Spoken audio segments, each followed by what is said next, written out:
لا الہ الا اللہ محمد رسول اللہ لا الہ۔ السلام علیکم ورحمۃ اللہ وبرکاتہ۔ کیا حال ہے سب کا؟ نحمده ونصلی علی رسولہ الکریم، اما بعد فاعوذ باللہ من الشیطان الرجیم، بسم اللہ الرحمن الرحیم، رب اشرح لی صدری ویسر لی امری واحلل عقدۃ من لسانی یفقہوا قولی۔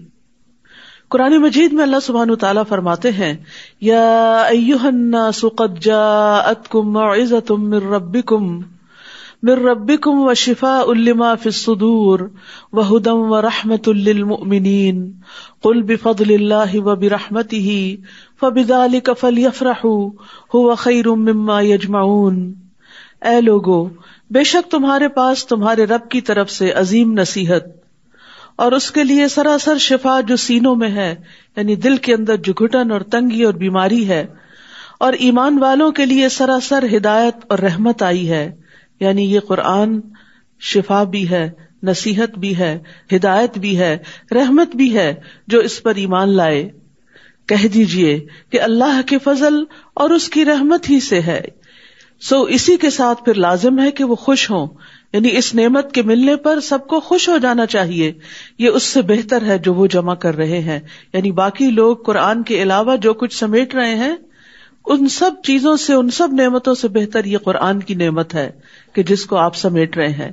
اس پر اطمینان سے، خوشی سے اپنا وقت لگانا چاہیے کہ ہم نفع کا سودا کر رہے ہیں۔ لیکن یہ کتاب کس لیے آئی ہے؟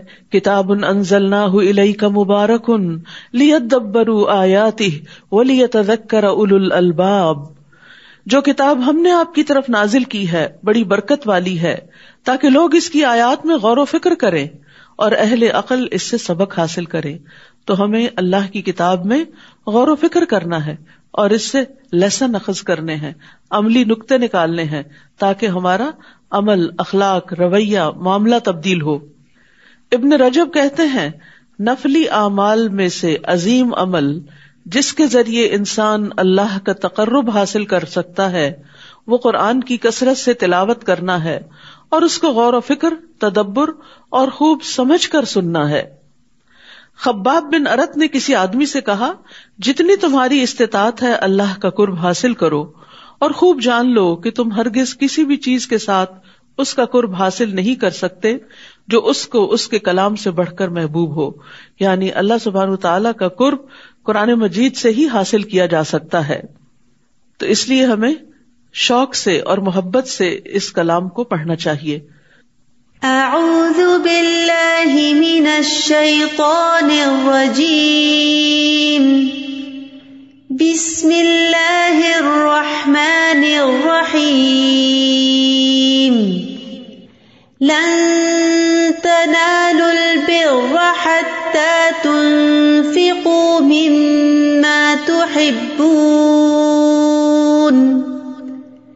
وما تنفقوا من شيء فإن الله به عليم۔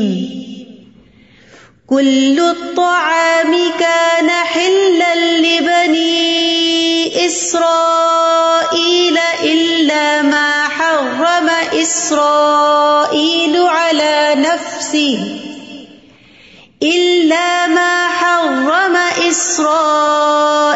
على نفسه من قبل أن تنزل التوراة،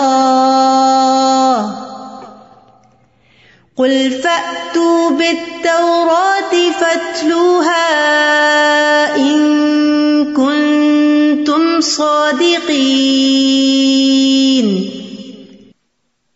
شروع کرتی ہوں اللہ کے نام سے جو بے انتہا مہربان، نہایت رحم فرمانے والا ہے۔ تم نیکی کو ہرگز نہیں پا سکتے یہاں تک کہ تم اس میں سے خرچ کرو جسے تم پسند کرتے ہو، اور جو چیز بھی تم خرچ کرو گے یقیناً اللہ اسے خوب جاننے والا ہے۔ ہر شخص اپنے آپ کو نیک سمجھتا ہے اور چھوٹے موٹے نیکی کے کام سمجھ کر مطمئن ہو جاتا ہے، لیکن حقیقی نیکی اور تقوی اس کے حصے میں آتی ہے جو اللہ کے راستے میں اپنی محبوب ترین چیزوں میں سے خرچ کرتا ہے. یہاں بر کا لفظ استعمال ہوا ہے جس میں وسعت کا معنی پایا جاتا ہے. خیر کثیر کا معنی یعنی تم خیر کثیر نہیں پا سکتے جب تک محبوب چیز خرچ نہ کرو. اسی طرح بر کا معنی جنت بھی کیا گیا ہے کہ تم جنت تک پہنچ نہیں سکتے جب تک کہ اس میں سے خرچ نہ کرو جو تمہیں محبوب ہو، اور تم اس وقت تک کامل متقی نہیں بن سکتے جب تک کہ محبوب چیزوں میں سے خرچ نہ کرو. محبوب چیزیں کیا ہیں؟ انسان مال کی محبت میں تو بری طرح مبتلا ہے ہی. وَإِنَّهُ لِحُبِّ الْخَيْرِ لَشَدِيدٌ، یہ مال کی شدید محبت ہم سب کے اندر ہے کسی نہ کسی درجے میں. اور اسی محبت کے باوجود جب انسان خرچ کرتا ہے اللہ کی محبت میں تو اللہ سبحانہ وتعالیٰ اس سے محبت کرتا ہے اور اس کو اعلیٰ درجات عطا کرتا ہے.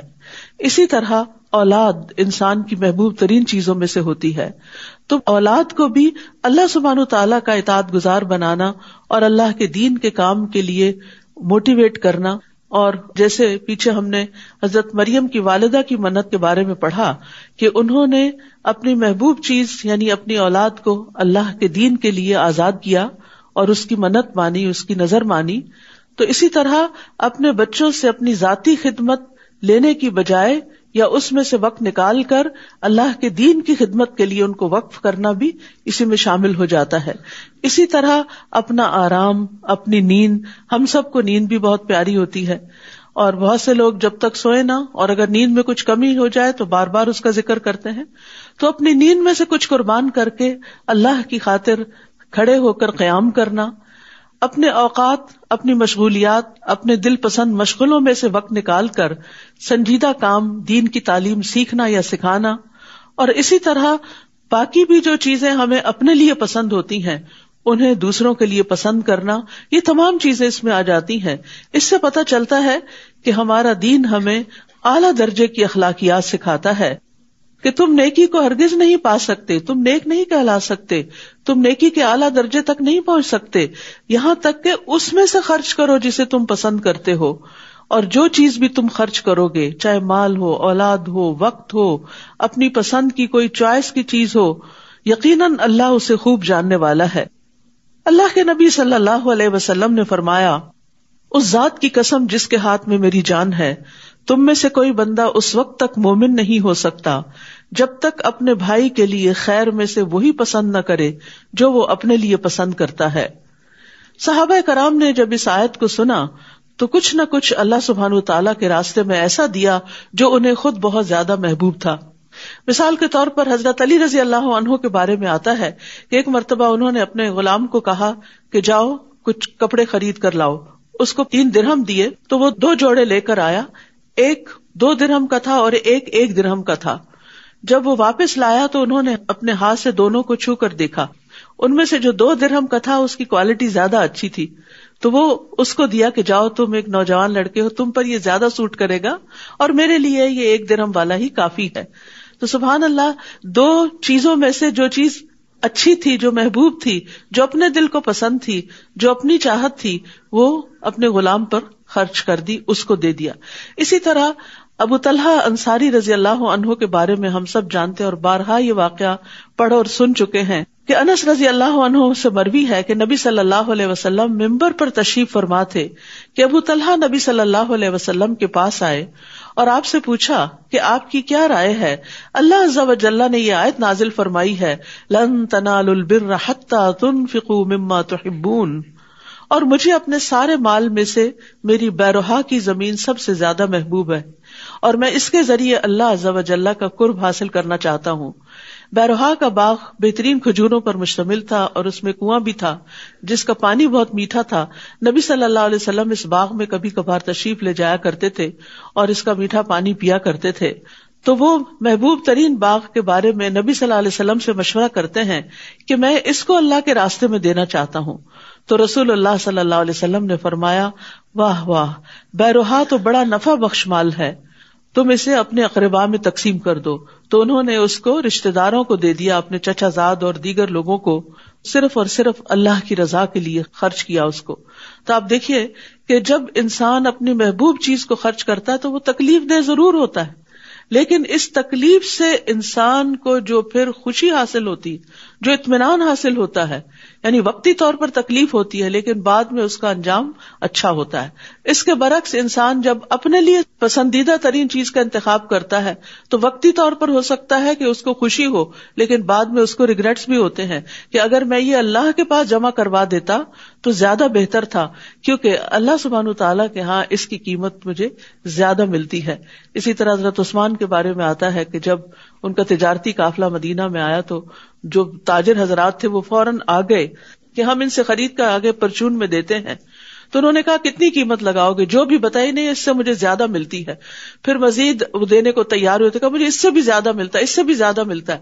تو بہرحال انہوں نے وہ سارا غلہ مسلمانوں میں تقسیم کر دیا کہ اللہ کو میں نے دیا یہ، کیونکہ اللہ سبحانہ وتعالیٰ تو ایک دانے کے بدلے 700 دیتا ہے، تو کوئی تاجر دنیا کا اتنا پروفٹ دے ہی نہیں سکتا تھا.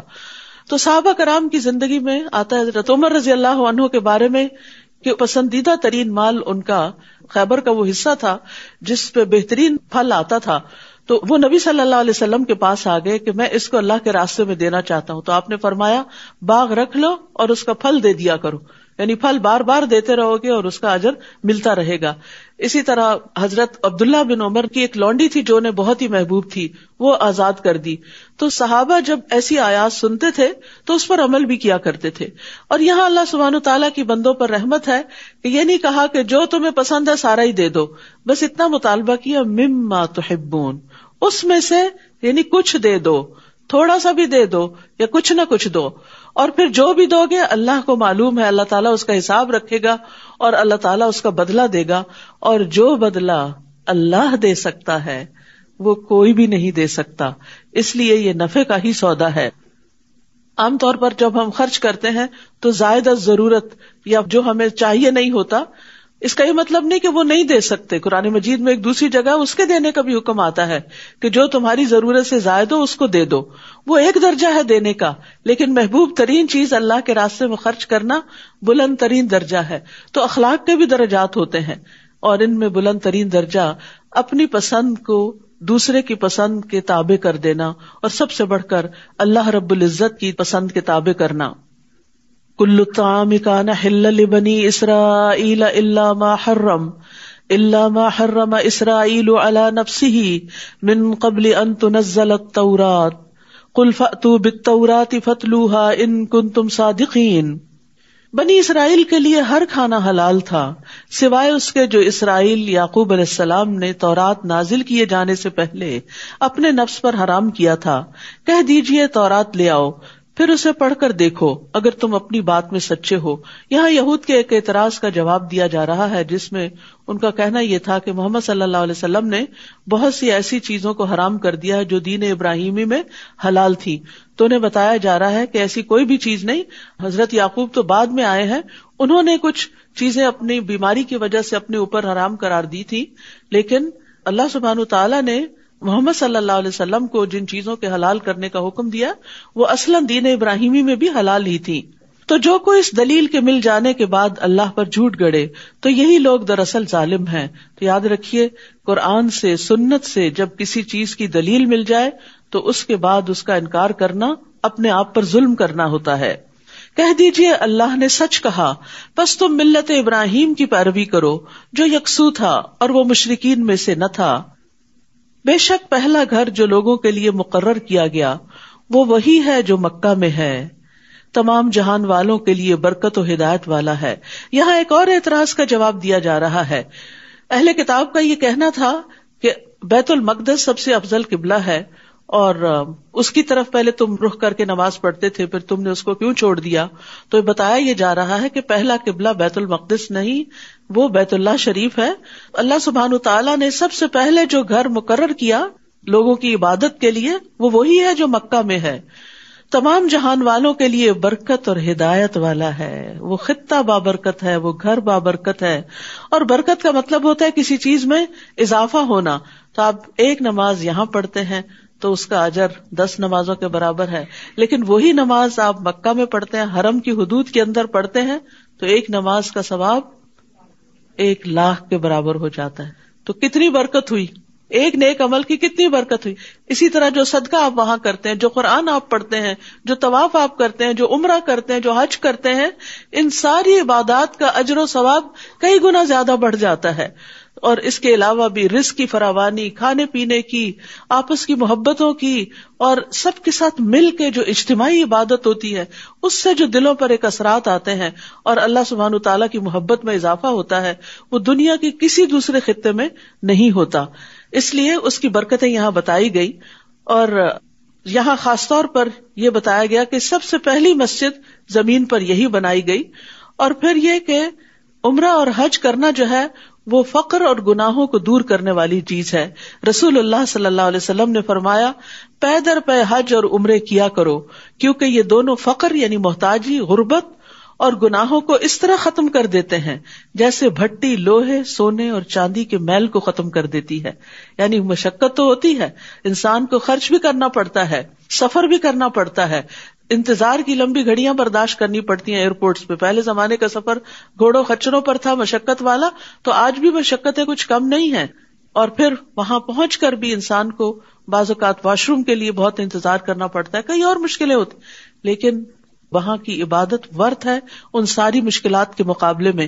اس لیے انسان کو اپنے دل میں نیت اور خواہش اور ارادہ ضرور رکھنا چاہیے کہ اگر کسی وجہ سے انسان نہیں بھی جا سکتا, نہیں بھی پہنچ سکتا, تو نیت اور ارادے کا اور شوق کا جو اجر ہے اس سے محروم نہ رہے انسان. فیہ آیات بینات مقام ابراہیم ومن دخلہ کان آمنا, اس میں واضح نشانیاں ہیں. مقام ابراہیم ہے جس پہ کھڑے ہو کے ابراہیم علیہ السلام نے کعبہ تعمیر کیا تھا, آپ کے قدموں کے نشان بھی اس پر ہے. اور جو کوئی اس میں داخل ہوا امن والا ہو گیا. سب سے بڑی چیز وہاں جا کر سکون, اطمینان قلب اور راحت نصیب ہوتی ہے, جو اللہ کے گھر کو دیکھ دیکھ کر آنکھیں ٹھنڈی ہوتی رہتی ہیں, اور طواف کر کر کے انسان کے اندر اللہ سے قرب کا احساس بڑھتا چلا جاتا ہے. اور اللہ ہی کے لیے ان لوگوں پر بیت اللہ کا حج فرض ہے جو اس کی طرف جانے کی استطاعت رکھتے ہوں, یعنی حج صاحب استطاعت پہ فرض ہے. اور جو کوئی اس کا انکار کرے تو یقیناً اللہ تمام جہان والوں سے بہت بے نیاز ہے. قل یا اہل الکتاب لم تکفرون بآیات اللہ واللہ شہید علی ما تعملون, کہہ دیجئے اے اہل کتاب, تم اللہ کی آیات کا کیوں انکار کرتے ہو, حالانکہ جو تم عمل کرتے ہو اللہ اس پر خوب گواہ ہے. یعنی اللہ سبحانہ وتعالی تمہارے اعمال کو دیکھ رہا ہے, لہذا اللہ کے احکامات, اللہ سبحانہ وتعالی کی آیات کا انکار مت کرو. قل یا اہل الکتاب لم تصدون عن سبیل اللہ, کہہ دیجئے اے اہل کتاب, تم اللہ کے راستے سے اس شخص کو کیوں روکتے ہو جو ایمان لے آیا, اور تم اس میں ٹیڑھا پن تلاش کرتے ہو حالانکہ تم گواہ ہو, اور اللہ اس سے ہرگز غافل نہیں جو عمل تم کرتے ہو. اے لوگو جو ایمان لائے ہو, اگر تم اہل کتاب کے ایک گروہ کی اطاعت کرو گے تو وہ تمہیں مرتد بنا دیں گے, تمہارے ایمان لانے کے بعد کافر بنا دیں گے. اور تم کیسے کفر کر سکتے ہو حالانکہ تم پر اللہ کی آیات پڑھی جاتی ہیں اور تم میں اس کا رسول بھی موجود ہے. اور جو کوئی اللہ کے دین کو مضبوط تھام لے گا تو یقیناً وہ سیدھی راہ کی طرف ہدایت دے دیا گیا. تو اس میں آپ دیکھیے کہ رسول اللہ صلی اللہ علیہ وسلم چونکہ مدینہ میں تھے, اور مدینہ میں منافقین بھی تھے, اہل کتاب بھی تھے, اور ان لوگوں کی مسلمانوں کے ساتھ ایک ضد تھی, دشمنی تھی, ہٹ دھرمی تھی. لہذا ان کی چاہت یہ تھی کہ مسلمان اپنے دین کو چھوڑ دیں, لیکن اللہ کے رسول موجود تھے, ان کی پریزنس اور ان کی دی ہوئی تعلیم, اور پھر خاص طور پر قرآن کی آیات, یہ ایسی چیز تھی جو مسلمانوں کی استقامت کا باعث تھی. آج بھی اگر ہم خود اور اپنی اولاد کو دین پر استقامت دینا چاہتے ہیں تو اس کے لیے ضروری ہے کہ قرآن کے ساتھ ہمیشہ کا سفر جاری رکھیں, استقامت کے ساتھ قرآن مجید کی تلاوت بھی کرتے رہیں اور اس پر عمل بھی کرتے رہیں, اس میں غور و فکر بھی کرتے رہیں, تو انشاءاللہ حق پر ہدایت پر قائم رہیں گے. کوئی بھی شخص دین اسلام سے صرف اس وقت دور جاتا ہے جب وہ دین اسلام کی سمجھ نہیں رکھتا, جب وہ اللہ تعالیٰ کی آیات کی حکمتوں کو اور مصلحتوں کو سمجھتا نہیں. پھر فرمایا یا ایھا الذین آمنوا اتقوا اللہ حق تقاتہ ولا تموتن الا وانتم مسلمون. اے لوگو جو ایمان لائے ہو، اللہ سے ڈرو جیسا اس سے ڈرنے کا حق ہے، اور تمہیں ہرگز موت نہ آئے مگر اس حال میں کہ تم مسلمان ہو. اسلام کی حالت میں دنیا سے رخصت ہونا، اور اسی کی دعا کرنی چاہیے، اور یہ کثرت سے پڑھنا چاہیے کہ یا اللہ مرتے وقت کلمہ لا الہ الا اللہ نصیب کرنا، کیونکہ خوشخبری ہے اس شخص کے لیے کہ جس کا آخری کلام لا الہ الا اللہ ہوگا وہ جنت میں داخل ہوگا، اس کو بخش دیا جائے گا. اور یہ سعادت اسی کو نصیب ہوتی ہے جو دنیا میں لا الہ الا اللہ پر پورا یقین رکھتا ہو اور اس کا ورد بھی کرتا رہے. تو یہاں ایمان والوں کو ایک حکم دیا جا رہا ہے، اور وہ کیا کہ اللہ سے ڈرو جیسا کہ ڈرنے کا حق ہے. اس کا مطلب کیا ہے؟ ڈرنے کا حق ہے. اس کا یہ مطلب نہیں کہ خوف زدہ ہو کے سب کام کاج چھوڑ کے ڈپریشن میں مبتلا ہو کے اور دنیا سے کنارہ کش ہو کے بیٹھ جاؤ اور کہو کہ مجھے تو بس اللہ سے ڈر لگتا ہے اس لیے میں تو کسی سے ملتی ہی نہیں، مجھے اللہ سے ڈر لگتا ہے اس لیے میں نے جاب چھوڑ دی ہے، مجھے اللہ سے ڈر لگتا ہے اس لیے میں شادی نہیں کروں گی، مجھے اللہ سے ڈر لگتا ہے اس لیے میں بچے پیدا نہیں کروں. یہ ڈر نہیں ہے. ترک دنیا اللہ کا ڈر نہیں ہے. دنیا میں رہتے ہوئے اللہ کے حکم کے مطابق دنیا کے کام کاج کرنا یہ اللہ کا ڈر ہے. تو اسی لیے ابن مسعود اور حسن بصری اور اکرمہ اور قتادہ اور مقاتل کہتے ہیں کہ حق تقاتہ ہی کا مطلب یہ ہے کہ اس کی اطاعت کی جائے اور اس کی نافرمانی نہ کی جائے، اور اس کا شکر بجا لایا جائے اور اس کی ناشکری نہ کی جائے، اس کا ذکر کیا جائے اور اس کو بھلایا نہ جائے. یہ ہے حق تقاتہ ہی کہ جہاں کہیں بھی ہو اس کو یاد رکھو، یعنی ہر جگہ اللہ کا تقوی ہو. رسول اللہ صلی اللہ علیہ وسلم نے فرمایا اتق اللہ حیث ما کنت، تم جہاں کہیں بھی ہو اللہ سے ڈرتے رہو. واعتصموا بحبل اللہ جميعا ولا تفرقوا واذكروا نعمت اللہ علیکم اذ کنتم اعداء فألف بین قلوبکم فاصبحتم بنعمتہ اخوانا. اور تم سب کے سب اللہ کی رسی کو مضبوطی سے تھام لو. تم سب کے سب اللہ کی رسی کو. کیا ہے یہ اللہ کی رسی؟ حدیث میں آتا ہے رسول اللہ صلی اللہ علیہ وسلم نے فرمایا اللہ کی کتاب ہی اللہ کی وہ رسی ہے جو آسمان سے زمین تک لٹکی ہوئی ہے. یعنی اس کو تھام لو، قرآن کو مضبوطی سے پکڑ لو، زندگی اس کے ساتھ گزارو. اگر اس کو پکڑے رکھو گے تو اللہ سبحانہ وتعالیٰ سے تعلق مضبوط رہے گا، اور جب اللہ سے تعلق مضبوط رہے گا تو پھر بھٹکو گے نہیں، سیدھے رستے پر ہی چلتے رہو گے. اور یہاں پر صرف یہ نہیں کہا گیا کہ اللہ کی رسی پکڑ لو، یہ کہا گیا جمیعاً، سب مل کے تھامو، اکٹھے ہو کر.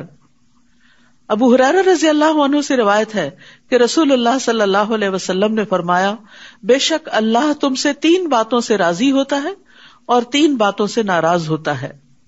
نمبر 1، وہ تمہارے لیے پسند کرتا ہے کہ اس کی عبادت کرو اور اس کے ساتھ کسی کو شریک نہ ٹھہراؤ.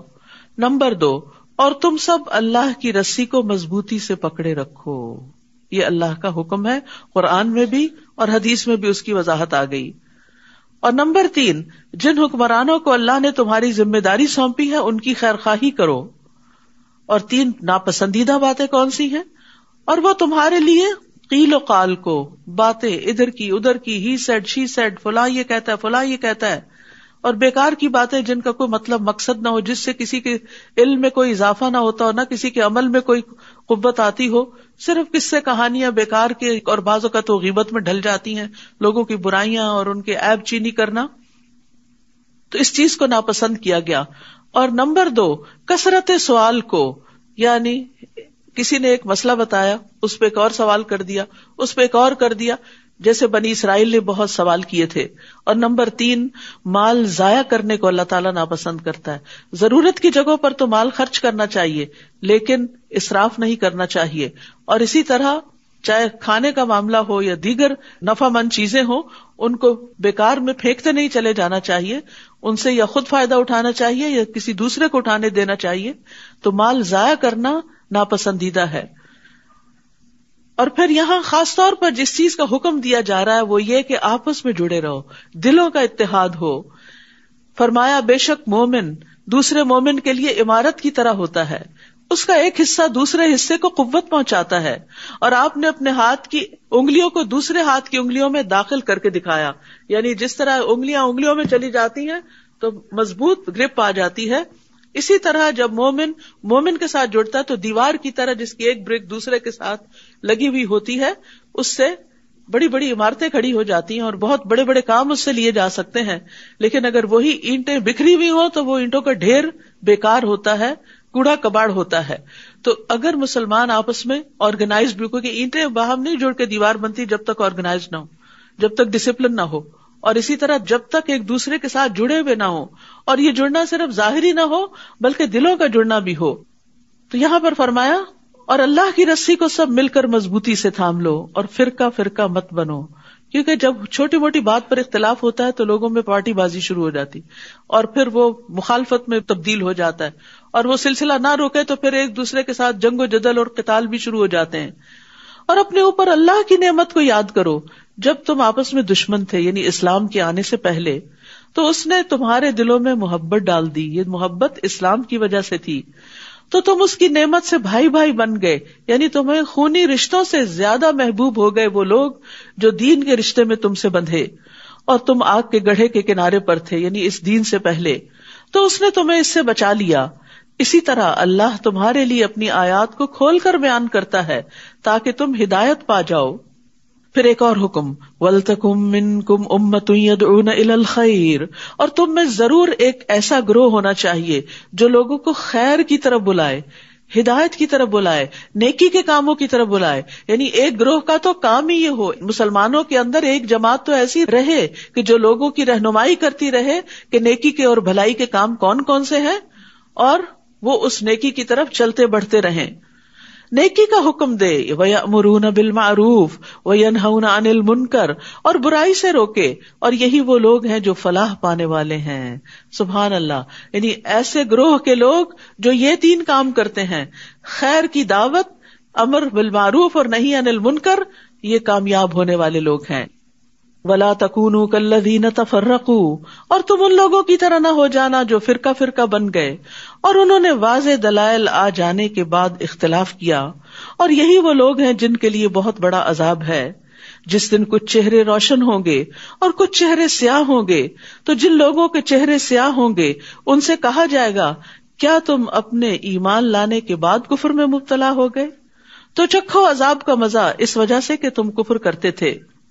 وَأَمَّا الَّذِينَ ابْيَضَّتْ وُجُوهُهُمْ فَفِي رَحْمَةِ اللَّهِ هُمْ فِيهَا خَالِدُونَ، اور رہے وہ لوگ جن کے چہرے روشن ہوں گے تو وہ اللہ کی رحمت میں ہوں گے جس میں وہ ہمیشہ رہنے والے ہیں. یہ اللہ کی آیات ہیں جنہیں ہم آپ پر حق کے ساتھ پڑھ رہے ہیں، یعنی بالکل ٹھیک ٹھیک ہیں، سچی باتیں ہیں، اور اللہ جہان والوں کے ساتھ کسی ظلم کا ارادہ نہیں رکھتا. وَلِلَّهِ مَا فِي السَّمَاوَاتِ وَمَا فِي الْأَرْضِ وَإِلَى اللَّهِ تُرْجَعُ الْأُمُورُ، اور اللہ ہی کے لیے ہے جو کچھ آسمانوں میں ہے اور جو کچھ زمین میں ہے، اور اللہ ہی کی طرف سب معاملات لوٹائے جاتے ہیں. كُنتُمْ خَيْرَ أُمَّةٍ، تم بہترین امت ہو. امت محمد صلی اللہ علیہ وسلم کو اللہ سبحانہ وتعالی بہترین امت قرار دے رہے ہیں. اخرجت للناس، جو لوگوں کے لیے نکالی گئی ہے. پیغمبروں کی آمد کا سلسلہ ختم ہو چکا ہے، اس کے بعد پیغمبروں والا کام یعنی لوگوں کو نیکی کی طرف بلانا، اللہ کی طرف بلانا، خیر کے کاموں کی طرف بلانا، اب یہ اس امت کی ذمہ داری ہے.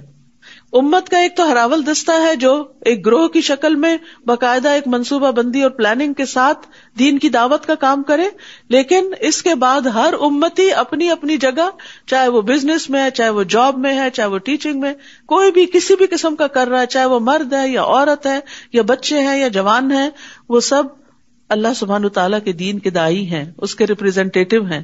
وہ ہر جگہ ایک مسلمان کی حیثیت سے اچھے اخلاق، اچھے معاملات کا مظاہرہ کریں تاکہ کوئی بھی دیکھے تو سوچے کہ یہ لوگ مختلف ہیں دوسروں سے، یہ سب سے زیادہ خیر کے کاموں میں آگے بڑھنے والے ہیں، یہ انسانوں کے اور انسانیت کے سب سے زیادہ ہمدرد ہیں، یہ دوسروں کو تکلیف نہیں دیتے، یہ دوسروں کے لیے اچھا چاہتے ہیں، یہ دھوکہ نہیں دیتے، یہ جھوٹ نہیں بولتے، یہ خیانت نہیں کرتے، یہ فساد اور دنگا نہیں کرتے.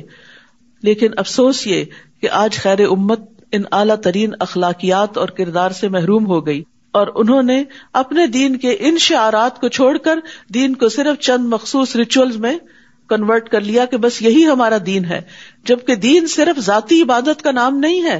آپ نے روزہ رکھا ہے، آپ کو فائدہ ہوگا، لیکن اس روزے کا فائدہ دوسروں کو کب ہوگا؟ جب روزہ رکھ کے آپ جھوٹ بولنا چھوڑیں گے، جب آپ لڑائی جھگڑا چھوڑیں گے. تو اسی چیز کی دعوت یہاں دی جا رہی ہے کہ تم بہترین امت ہو جو انسانوں کے لیے پیدا کی گئی. لیکن افسوس یہ کہ آج ہم صرف اپنے اپنے ذاتی مفادات اور ذاتی اغراض اور دنیا کی محبت میں مبتلا ہو کر صرف دنیا کی ترقی کے لیے کوشاں ہیں اور انسانیت کی بھلائی کے کام بھول گئے ہیں. اور انسانیت کی بھلائی کیسے ہوگی؟ تأمرون بالمعروف وتنہون عن المنکر، تم نیکی کا حکم دیتے ہو اور برائی سے روکتے ہو. یعنی کسی کی بھی سب سے سچی خیرخواہی یہی ہے کہ اس کو صحیح بات بتائی جائے، چاہے اس کو اچھی نہ بھی لگے، کیونکہ اگر اس سے حق چھپا لیا گیا اور وہ لا علمی میں غلط کام کرتا رہا تو آپ نے تو اس کے ساتھ بڑا ظلم کر دیا. اگر آپ اس کو وقت پر بتاتے تو وہ اس غلط چیز کو چھوڑ دیتا. لیکن بعض اوقات ہم مروت کے مارے، بعض اوقات اس لیے کہ اگر ہم نے بتایا تو یہ مجھ سے ناراض ہو جائے گا، تو ہم دوسرے کو صحیح بات نہیں بتاتے. وقتی طور پہ بعض اوقات دوسرا ناراض بھی ہو لیکن بعد میں آپ کا شکریہ بھی ادا کرے گا کہ آپ نے مجھے بر وقت ایک اچھی نصیحت کی تھی. تو یہاں پر کیا ہے کہ تم نیکی کا حکم دیتے ہو اور برائی سے روکتے ہو، کیونکہ برائی کے اندر بھی ایک خاص قسم کی اٹریکشن ہوتی ہے. شیطان برے کاموں کو مزین بنا دیتا ہے، خوبصورت بنا دیتا ہے اور آسان بھی ہوتا ہے کیونکہ اس میں کوئی خاص رکاوٹیں نہیں ہوتی. لیکن نیکی کے کام میں نفس بھی حائل ہو رہا ہے، شیطان بھی، لوگ بھی، طرح طرح کی رکاوٹیں آتی ہیں، تو اس کا کرنا مشکل ہوتا ہے. تو اس لیے تم نیکی کا حکم دیتے ہو اور برائی سے روکتے ہو تاکہ لوگ برے انجام سے بچ سکے. وَتُؤْمِنُونَ بِاللَّهِ، اور تم اللہ پر ایمان رکھتے ہو. یہاں پر آپ دیکھیے امر بالمعروف پہلے اور ایمان کا ذکر بعد میں کیا گیا ہے، کیونکہ ایمان کی تکمیل ہی ان دو صفات کے ساتھ ہوتی ہے. وَلَوْ آمَنَ أَهْلُ الْكِتَابِ لَكَانَ خَيْرًا لَهُمْ، اگر اہل کتاب ایمان لاتے تو ان کے حق میں بہتر ہوتا. منہم المؤمنون وَأَكْثَرُهُمُ الْفَاسِقُونَ، ان میں سے کچھ تو مومن ہیں مگر ان کی اکثریت فاسق ہے. یہاں پر یہ جو دو لفظ معروف اور منکر استعمال ہوئے ہیں ان کو بھی سمجھنا ضروری ہے.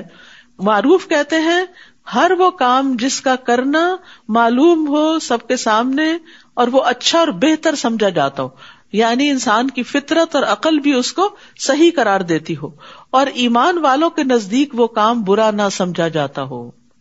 یہ معروف ہوتا ہے. اسی لیے اللہ کی اطاعت کو معروف کا نام دیا گیا.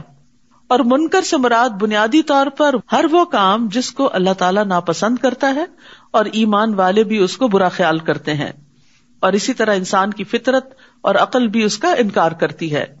تو یاد رکھیے امر بالمعروف اور نہی عن المنکر اسلام کے دیگر ارکان کی طرح ایک فرض رکن ہے. نبی صلی اللہ علیہ وسلم نے فرمایا اسلام کے 8 حصے ہیں.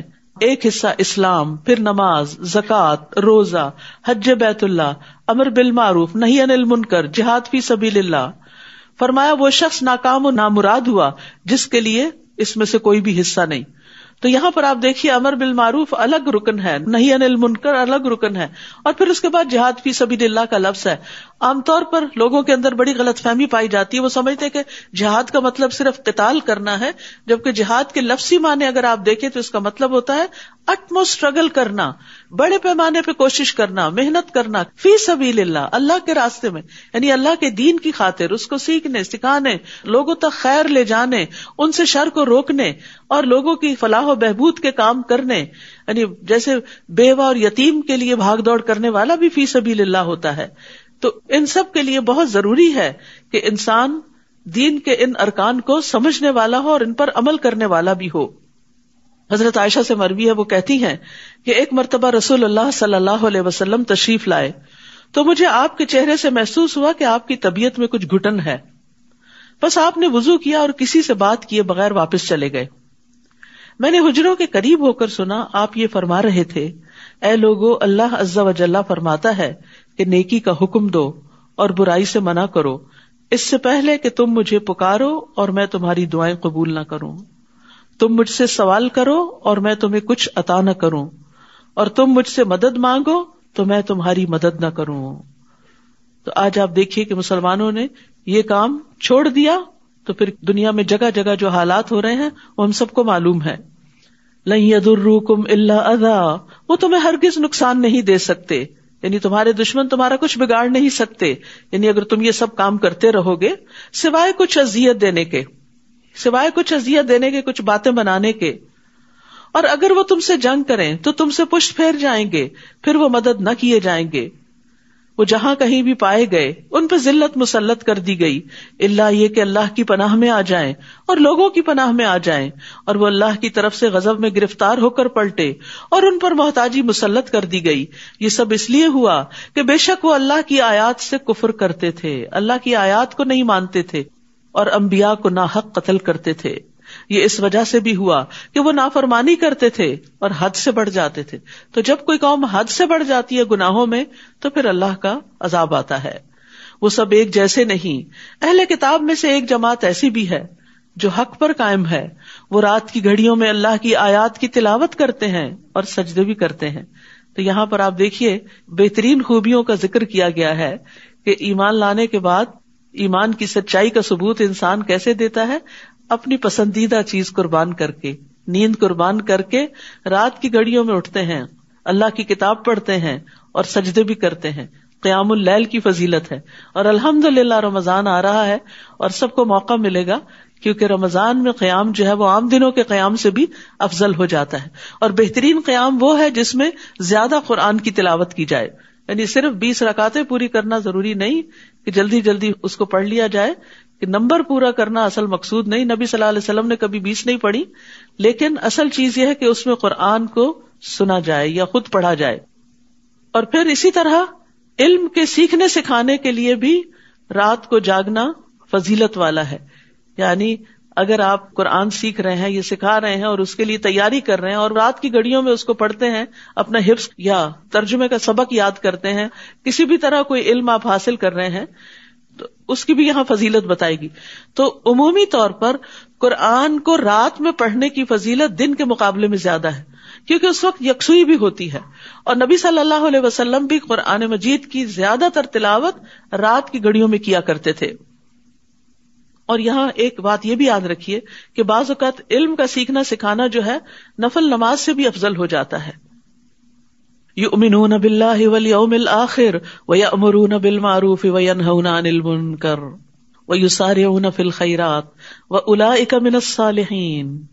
اہل کتاب میں سے جن کے اندر یہ صفات ہے ان کی تعریف بیان کی جا رہی ہے، اور اس میں آپ دیکھیے کہ صالح بننے کے لیے یہ کام کرنا ضروری ہے جن کا اوپر ذکر ہے۔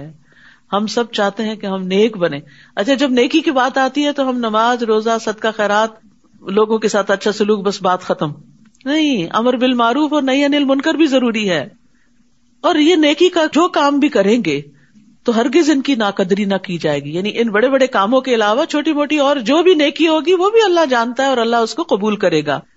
واللہ علیم بالمتقین، اور اللہ تقوی والوں کو خوب جاننے والا ہے۔ یقیناً وہ لوگ جنہوں نے کفر کیا، ان کے مال اور ان کی اولاد انہیں اللہ سے بچانے میں ہرگز کچھ بھی کام نہ آئیں گے۔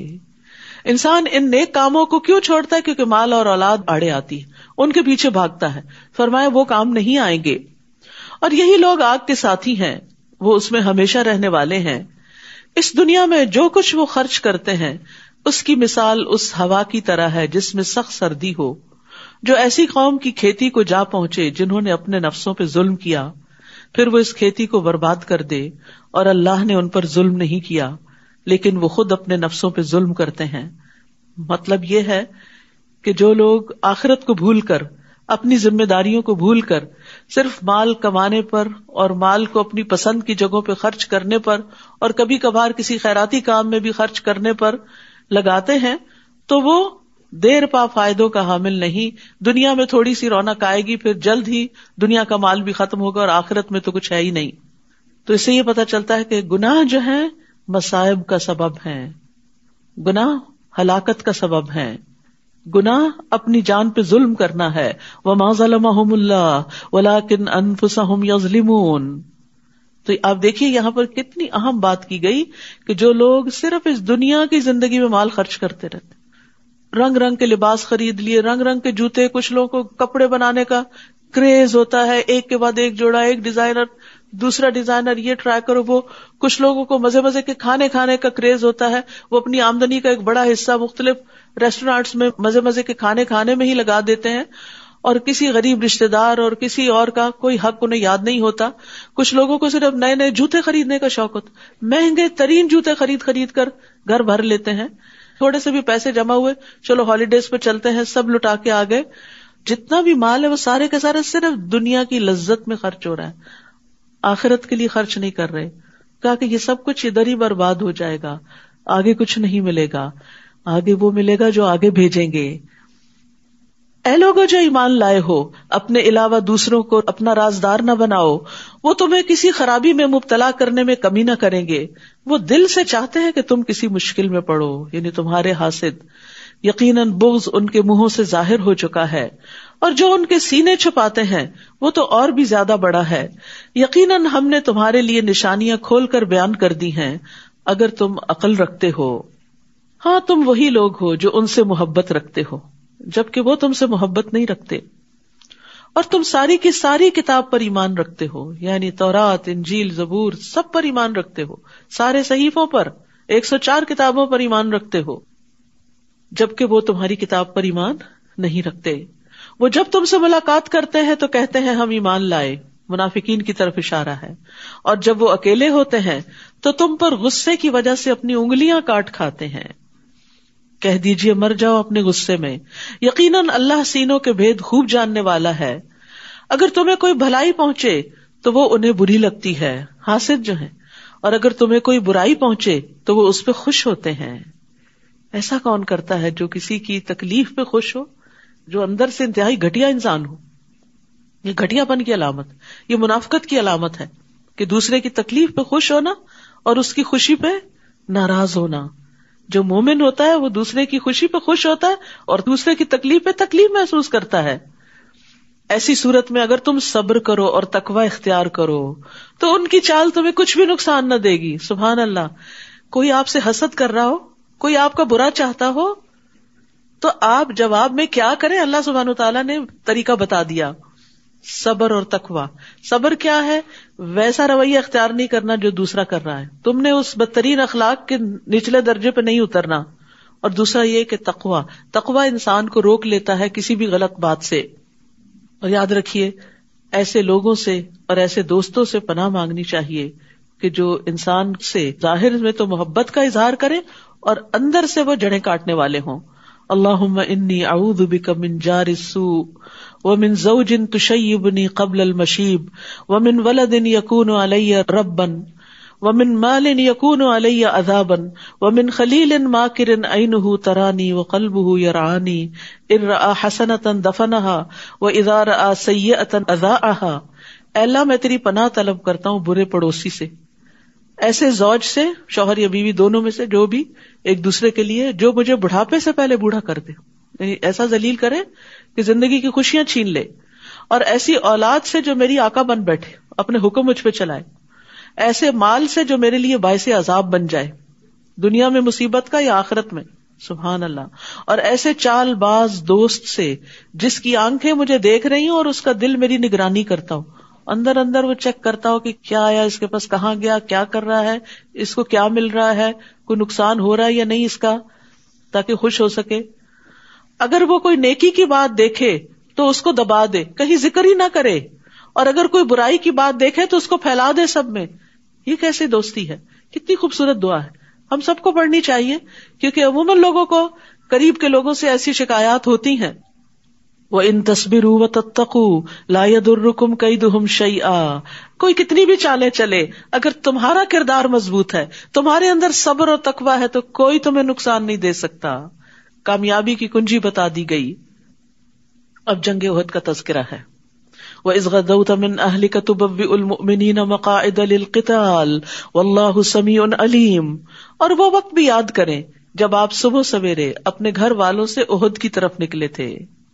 صبح سویرے کام کے لیے نکلنا یہ نبی صلی اللہ علیہ وسلم کا طریقہ تھا. آج ہم نے وہ چھوڑ دیا اور کامیاب قوموں نے اختیار کر لیا.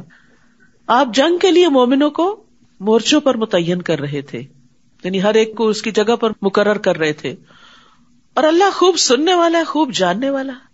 یہ تو سب کام ہو رہے تھے، تو سننے والا کیا؟ یعنی ساتھ ساتھ آپ اللہ کو یاد کر رہے تھے، دعائیں مانگ رہے تھے، تو اللہ تعالیٰ ان کو سن رہا تھا. جب تم میں سے دو گروہوں نے ہمت ہارنے کا ارادہ کیا اور اللہ ان دونوں کا مددگار تھا، اور اللہ ہی پر مومنوں کو توکل کرنا چاہیے. ہوا یہ تھا کہ جب مسلمان جنگ کے لیے احد کی طرف نکلے تو راستے میں عبداللہ بن ابی اپنے 300 لوگوں کو لے کے الگ ہو گیا، تو باقی 700 رہ گئے، اور دشمن کے مقابلے میں یہ تعداد تھوڑی تھی. مخلص مسلمان بھی پریشان ہوئے، اور کچھ لوگوں نے ہمت ہار دی. انہوں نے سوچا اب تو جنگ کے لیے نکلنے کا کوئی فائدہ نہیں، اب تو شکست سامنے نظر آ رہی ہے. تو انہوں نے جب دل چھوٹا کیا تو اللہ سبحانہ وتعالیٰ نے ان کا دل بڑھا دیا، مضبوط کر دیا. لیکن ان کے دل کا حال یہاں بیان بھی کر دیا. تم نے ہمت کیوں ہاری، حالانکہ یقینی طور پر اللہ بدر میں تمہاری مدد کر چکا تھا جبکہ تم اس وقت کمزور تھے. بس اللہ کا تقوی اختیار کرو تاکہ تم شکر ادا کر سکو. یعنی اگر اس وقت اللہ نے کم اسباب کے ساتھ مدد کی تو اللہ اب بھی کم اسباب کے ساتھ مدد کر سکتا ہے. اصل مدد اللہ کی طرف سے آتی ہے. مومن صرف اسباب پہ بھروسہ نہیں کرتا، اسباب اختیار کرتا ہے. بھروسہ اور توکل اس کا اللہ پر ہوتا ہے. دعائیں وہ اللہ سے مانگ رہا ہوتا ہے، کوشش کے ساتھ اللہ سبحانہ تعالیٰ کی طرف راغب رہتا ہے. جب آپ مومنوں سے کہہ رہے تھے کیا تمہیں یہ خوشخبری کافی نہیں کہ تمہارا رب اتارے ہوئے 3000 فرشتوں سے تمہاری مدد کرے؟ کیوں نہیں، بلکہ اگر تم صبر کرو گے اور تقوی اختیار کرو گے اور وہ دشمن تمہارے پاس اپنے جوش سے آئے تو تمہارا رب بھی 5000 نشان لگائے ہوئے فرشتوں سے تمہاری مدد کرے گا. یعنی اللہ کی مدد اسی اعتبار سے آتی ہے جس اعتبار سے ہمارے اندر جوش جذبہ ہوتا ہے. اور اللہ نے اس مدد کو تمہارے لیے خوشخبری ہی بنا دیا، اور تاکہ تمہارے دل اس سے مطمئن ہو جائیں. اور مدد تو بس اللہ ہی کے پاس سے ہے جو بہت زبردست، بہت حکمت والا ہے.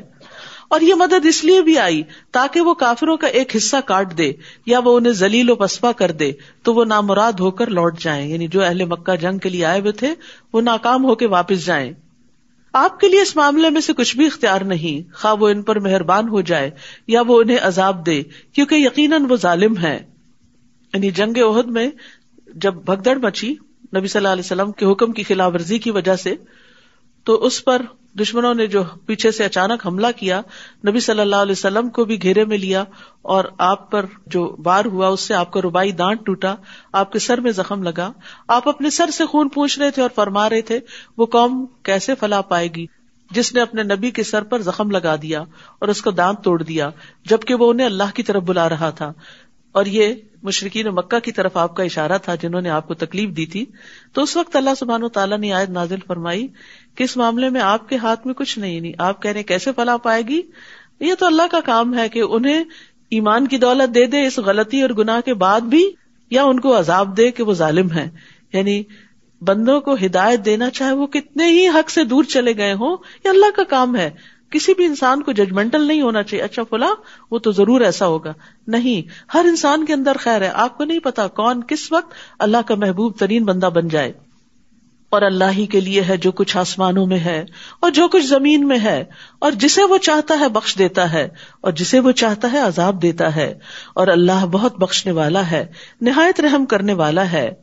اے لوگو جو ایمان لائے ہو، تم کئی گنا بڑھا چڑھا کر سود نہ کھاؤ اور اللہ سے ڈرو تاکہ تم فلاح پا جاؤ. جنگ احد کے تذکرے میں سود کی بات کیونکہ مشکل آئی ہی مال کی محبت کی وجہ سے تھی. جب ابتدا میں جنگ میں مسلمانوں کو کامیابی ہوئی اور وہ مال غنیمت اکٹھا کرنے لگے تو دور جو لوگ درے پہ متعین تھے وہ بھی چھوڑ کے آگے کہ ہمارا حصہ نہ کہیں چلا جائے. تو یہاں پر اشارتاً یہ بتایا جا رہا ہے کہ مال کی محبت انسان کے لیے ناکامی کا باعث بنتی ہے جب وہ مال کی محبت میں مبتلا ہو کر اپنے مشن کو بھول جاتا ہے، اپنے مقصد کو بھول جاتا ہے. اور ڈرو اس آگ سے جو کافروں کے لیے تیار کی گئی ہے، اور اطاعت کرو اللہ اور رسول کی تاکہ تم پر رحم کیا جائے. اللہ اور رسول کی اطاعت اللہ کی رحمت لاتی ہے. اور جلدی کرو اپنے رب کی بخشش کی طرف اور اس جنت کی طرف جس کی چوڑائی آسمانوں اور زمین کے برابر. صرف دنیا کے چھوٹے چھوٹے گھروں کے لیے اپنی ساری زندگیاں کھپا دیتے ہو، اس بڑی جنت کے گھر کی طرف بھی توجہ کرو جو متقی لوگوں کے لیے تیار کی گئی ہے. رسول اللہ صلی اللہ علیہ وسلم نے فرمایا جنت کے ایک کنارے سے دوسرے کنارے تک 40 سال کی مسافت ہے. اتنا بڑا گھر، اور جنت پر ایک دن ایسا آئے گا کہ وہ لوگوں کے رش کی وجہ سے بھری ہوئی ہوگی. رسول اللہ صلی اللہ علیہ وسلم نے فرمایا جنتی جنت میں داخل ہو جائیں گے اور اس میں جتنی اللہ عز و جل چاہے گا زائد جگہ بچ جائے گی. پھر اللہ تعالیٰ اس کے لیے ایک اور مخلوق پیدا کر کے جنت کے باقی حصے کو آباد کریں گے. اتنی بڑی ہے جنت.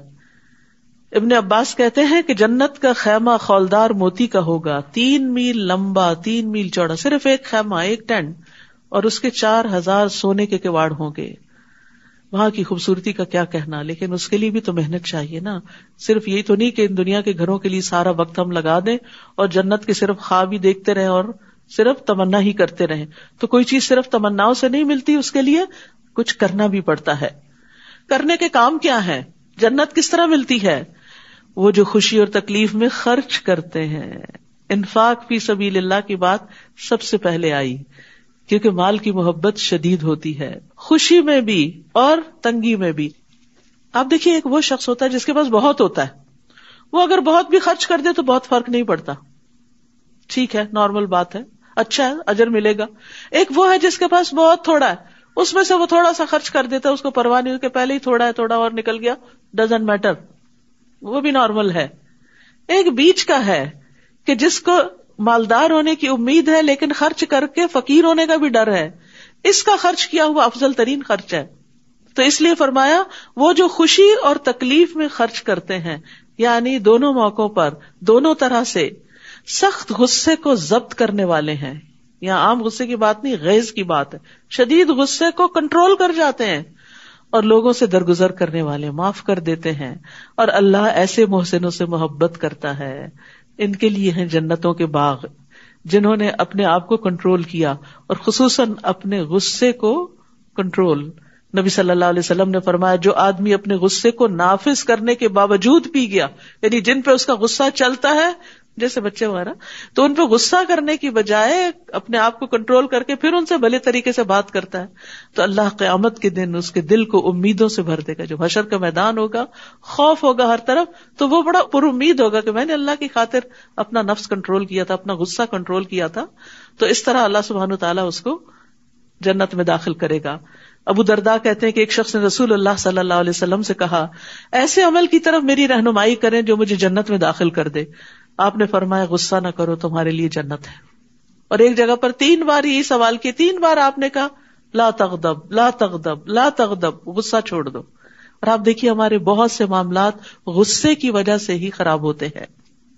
اور کیا خوبیاں ان کے اندر. اور جب ایسے لوگ کوئی فحش کام کرتے ہیں یا اپنے نفسوں پر ظلم کرتے ہیں، یعنی غلطی ہو جاتی، گناہ ہو جاتا ہے، کوئی منہ سے بات ایسی نکل جاتی ہے جو دوسرے کے لیے تکلیف دہ ہوتی ہے، تو فوراً اللہ کو یاد کرتے ہیں، پھر اپنے گناہوں کے لیے معافی مانگتے ہیں.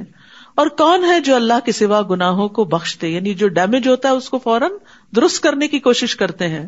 اور وہ اپنے کیے پر اصرار نہیں کرتے، اپنی غلطیوں کو بار بار نہیں دہراتے، پھر ان غلطیوں سے بچنے کی بھی اسٹریٹجی ڈیوائز کرتے ہیں. اللہ سبحانہ وتعالیٰ چاہتا ہے کہ ان ہدایات کا مطلب کیا ہے؟ اس کا مطلب یہ ہے کہ اگر ہم اوپر کے درجے سے ذرا نیچے آئیں تو واپس اوپر ہی جائیں، لڑکتے نہ جائیں. پھر کیونکہ انسان جب ایک گناہ کرتا ہے پھر دوسرا، تو ایک گناہ دوسرے کو کھینچ لاتا ہے اور انسان کے اندر سے حیا نکل جاتی ہے. وہ کہتا ہے میں تو ہوں ہی برا، سو وٹ، میں اور بھی چند برائیاں کر لوں. اور شیطان اس کو کہتا ہے تم نے بخشے تو جانا نہیں، دنیا میں عیش کر لو، اپنی مرضی سے جیو. نہیں، اللہ سبحانہ وتعالیٰ ہمیں جنت کی طرف بلاتا ہے. اگر غلطی ہو گئی، کہیں سے کچھ ڈیمیج ہو گیا، فکس کر لو فوراً.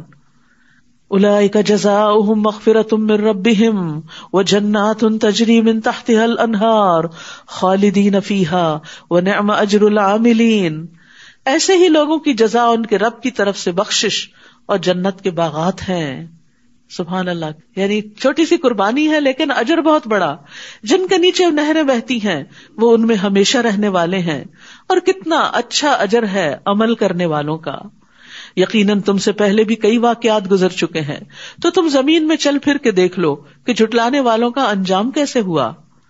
یہ کلام عام لوگوں کے لیے ایک واضح بیان ہے اور متقی لوگوں کے لیے ہدایت اور نصیحت ہے. اور تم کمزور نہ بنو اور غم نہ کرو، اور تم ہی غالب ہوگے اگر تم مومن ہوئے. یعنی بعض اوقات انسان کو ریٹریٹ کرنا پڑتا ہے، شکست ہوتی ہے، اس کو پیچھے ہٹنا پڑتا ہے اپنے کسی موقف سے، لیکن ایسا نہیں کہ اس سے وہ اللہ کی نگاہ میں پیچھے ہو جاتا ہے، یا ایسا نہیں کہ وہ موقع بس آخری موقع ہوتا ہے کوئی نیکی کمانے کا، نہیں، پھر دن بدلتے ہیں، پھر حالات بدلتے ہیں، اور کسی بھی موقف میں پیچھے ہٹ جانا انسان کی بلندی کی علامت ہوتی، اس کے بڑے ہونے کی علامت ہوتی ہے۔ وَأَنْتُمُ الْأَعْلَوْنَ إِن كُنتُم مُؤْمِنِينَ، کیونکہ اللہ دراصل بندوں کا ایمان دیکھتا ہے۔ تمہیں اگر کوئی زخم لگا ہے تو بدر میں ان لوگوں کو بھی اسی طرح کا زخم لگ چکا ہے، اور ان دنوں کو ہم لوگوں کے درمیان پھیرتے رہتے ہیں، یعنی حالات اور دن ایک جیسے نہیں ہوتے۔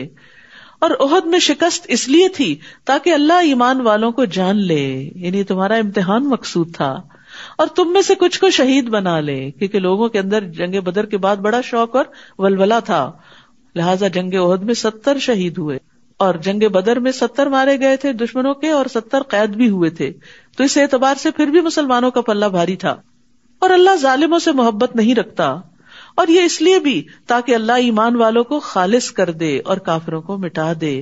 حقیقت یہ ہے کہ آزمائشیں انسان کو اور پیور کرتی ہیں، چمکاتی ہیں، اس کا سٹیمنا بلڈ کرتی، کیپیسٹی بلڈ ہوتی ہے، انسان بڑے چیلنجز کے لیے تیار ہوتا ہے۔ جو چھوٹی مشکلات پہ صبر نہ کر سکے وہ بڑی مشکلات پہ صبر نہیں کر سکتا۔ آپ اوپر نہیں جا سکتے جب تک کہ آپ چھوٹی چھوٹی تکلیف دہ چیزوں کو برداشت کرنے کے عادی نہ ہو، کیونکہ اوپر جانا ایک مشکل کام ہوتا ہے۔ جو ماؤنٹین کلائمبرز ہوتے ہیں ان سے پوچھئے کہ جتنا اوپر جاتے ہیں جب آکسیجن بھی ختم ہونے لگتی ہے تو اگرچہ منزل تک پہنچنے کا ایک جذبہ اور شوق اور محبت اور ولولہ بھی ہوتا ہے، لیکن جان جانے کا خطرہ بھی ہوتا ہے، اور یہ وہی کر سکتا ہے جو اس سے پہلے اپنے آپ کو اس کے لیے بہت تیار کر چکا ہو۔ ایک عام انسان کے بس کی بات نہیں ہوتی۔ تو سابقون اور مقربون کے درجات جو بلند ہوتے ہیں ان کی قربانیاں بھی بڑی ہوتی ہیں۔ کیا تم سمجھتے ہو کہ تم یوں ہی جنت میں داخل ہو جاؤ گے؟ حالانکہ ابھی تو اللہ نے ان لوگوں کو جانا ہی نہیں کہ کس نے تم میں سے جہاد کیا اور کون صبر کرنے والے ہیں، تمہاری محنتوں کو ابھی دیکھا ہی نہیں۔ اور جہاد بالنفس بھی ہوتا ہے، جہاد بالمال بھی ہوتا ہے، جہاد بالقلم بھی ہوتا ہے، جہاد بالذات ہر چیز کا، یعنی اپنی عزت کے ساتھ بھی اور اپنے مال اور اپنی جان ہر چیز کے ساتھ ہوتا ہے۔ اور صبر کرنے والوں کو اللہ نے نہیں جانا، دیکھا نہیں، یعنی اللہ کو تو معلوم ہے لیکن وہ ثابت کرنا چاہتا ہے۔ اور یقیناً جنگ میں موت کا سامنا کرنے سے پہلے تو تم موت کی تمنا کر رہے تھے، تو بے شک اب تم نے اسے دیکھ لیا اور تم اپنی آنکھوں سے اسے دیکھ رہے تھے۔ اور محمد تو ایک رسول ہی ہیں صلی اللہ علیہ وسلم۔ یہ آیت اس وقت اتری جب جنگ احد میں یہ خبر مشہور ہو گئی کہ نبی صلی اللہ علیہ وسلم شہید ہو گئے ہیں، تو لوگوں کو ہوا کہ اب پھر ہمارے لیے کیا باقی بچا، آپ نہیں تو پھر یہ مشن تو کامیاب ہو نہیں سکتا، لہٰذا انہوں نے بھی ہتھیار ڈال دیے۔ تو اس پر کہا گیا کہ وہ تو ایک رسول ہیں جن سے پہلے کئی رسول گزر چکے، کیا بھلا پھر اگر وہ فوت ہو جائیں یا قتل کر دیے جائیں تو تم اپنی ایڑیوں پر واپس پلٹ جاؤ گے؟ اور جو اپنی ایڑیوں پر واپس پلٹے گا تو وہ اللہ کا ہرگز کچھ نہ بگاڑ سکے گا، اور شکر کرنے والوں کو اللہ جلد اچھا بدلہ دے گا۔ یعنی تم ایک لیڈر کی خاطر نہیں لڑ رہے، تم صرف اللہ رب العزت کی خاطر، اس کے کلمے کی خاطر فی سبیل اللہ اس جگہ پر آئے ہو، اور کوئی نفس اللہ کے حکم کے بغیر نہیں مر سکتا۔ موت کا وقت تو لکھا ہوا ہے، اور جو کوئی دنیا میں اپنے عمل کا بدلہ چاہتا ہے تو ہم اسے اس میں دے دیتے ہیں۔ یعنی اگر دنیا کے کسی مقصد کے لیے تم نیکی کے کام کر رہے ہو تو دنیا میں مل جائے گا، اور جو کوئی آخرت میں اپنی کوششوں کا بدلہ چاہتا ہے تو ہم اسے اس میں سے دے دیں گے، اور ہم شکر کرنے والوں کو جلد اچھا بدلہ دیں گے۔ اور کتنے ہی نبی ایسے گزرے جن کے ساتھ مل کر بہت سے اللہ والوں نے جنگ کی، تو اللہ کی راہ میں انہیں جو کچھ بھی پیش آیا اس پر نہ تو انہوں نے ہمت ہاری، نہ وہ کمزور پڑے، اور نہ ہی وہ دبے، اور اللہ صبر کرنے والوں سے محبت رکھتا ہے۔ اور ان کی کوئی بات سوائے اس کے کچھ نہ تھی کہ انہوں نے گڑ گڑا کر کہا ربنا اغفر لنا ذنوبنا واسرافنا فی امرنا وثبت اقدامنا وانصرنا علی القوم الکافرین، اے ہمارے رب ہمارے گناہوں کو اور ہماری کسی بھی معاملے میں کی گئی ہماری زیادتیوں کو بخش دے، اور ہمارے قدموں کو جما دے، اور کافر قوم کے مقابلے میں ہماری مدد فرما۔ تو اللہ نے ان کو دنیا میں اچھا بدلہ عطا کیا، اور آخرت کا بدلہ تو کیا ہی اچھا ہے، اور اللہ احسان کرنے والوں سے محبت رکھتا ہے۔ محسن کون ہوتا ہے؟ جو دوسرے کے مقابلے میں زیادہ بہتر رویہ اختیار کرے۔ اے لوگو جو ایمان لائے ہو، اگر تم ان لوگوں کی اطاعت کرو گے جنہوں نے کفر کیا تو وہ تمہیں تمہاری ایڑیوں کے بل کفر کی طرف پھیر دیں گے، پھر تم خسارہ پانے والے بن کر پلٹو گے۔ بلکہ اللہ ہی تمہارا مولا ہے اور وہ مدد کرنے والوں میں سب سے بہتر ہے. جنہوں نے کفر کیا ہم ضرور ان لوگوں کے دلوں میں تمہارا رعب ڈال دیں گے اس وجہ سے کہ انہوں نے اللہ کے ساتھ وہ شریک بنائے جن کی اس نے کوئی دلیل نازل نہیں کی، اور ان کا ٹھکانہ آگ ہے اور کتنا برا ٹھکانہ ہے ان ظالموں کا. تو یاد رکھیے کہ شرک جو ہے زندگی میں خوف اور بے برکتی کا باعث ہوتا ہے.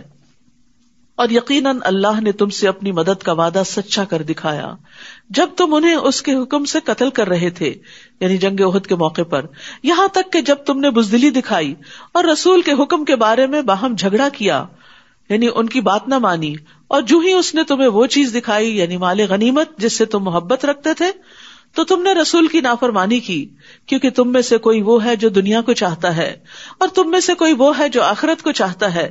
پھر اس نے تمہیں ان کافروں سے پھیر دیا تاکہ وہ تمہیں آزمائے، اور یقیناً اس نے تم سے درگزر کیا، اور اللہ مومنوں پر بڑا فضل کرنے والا ہے.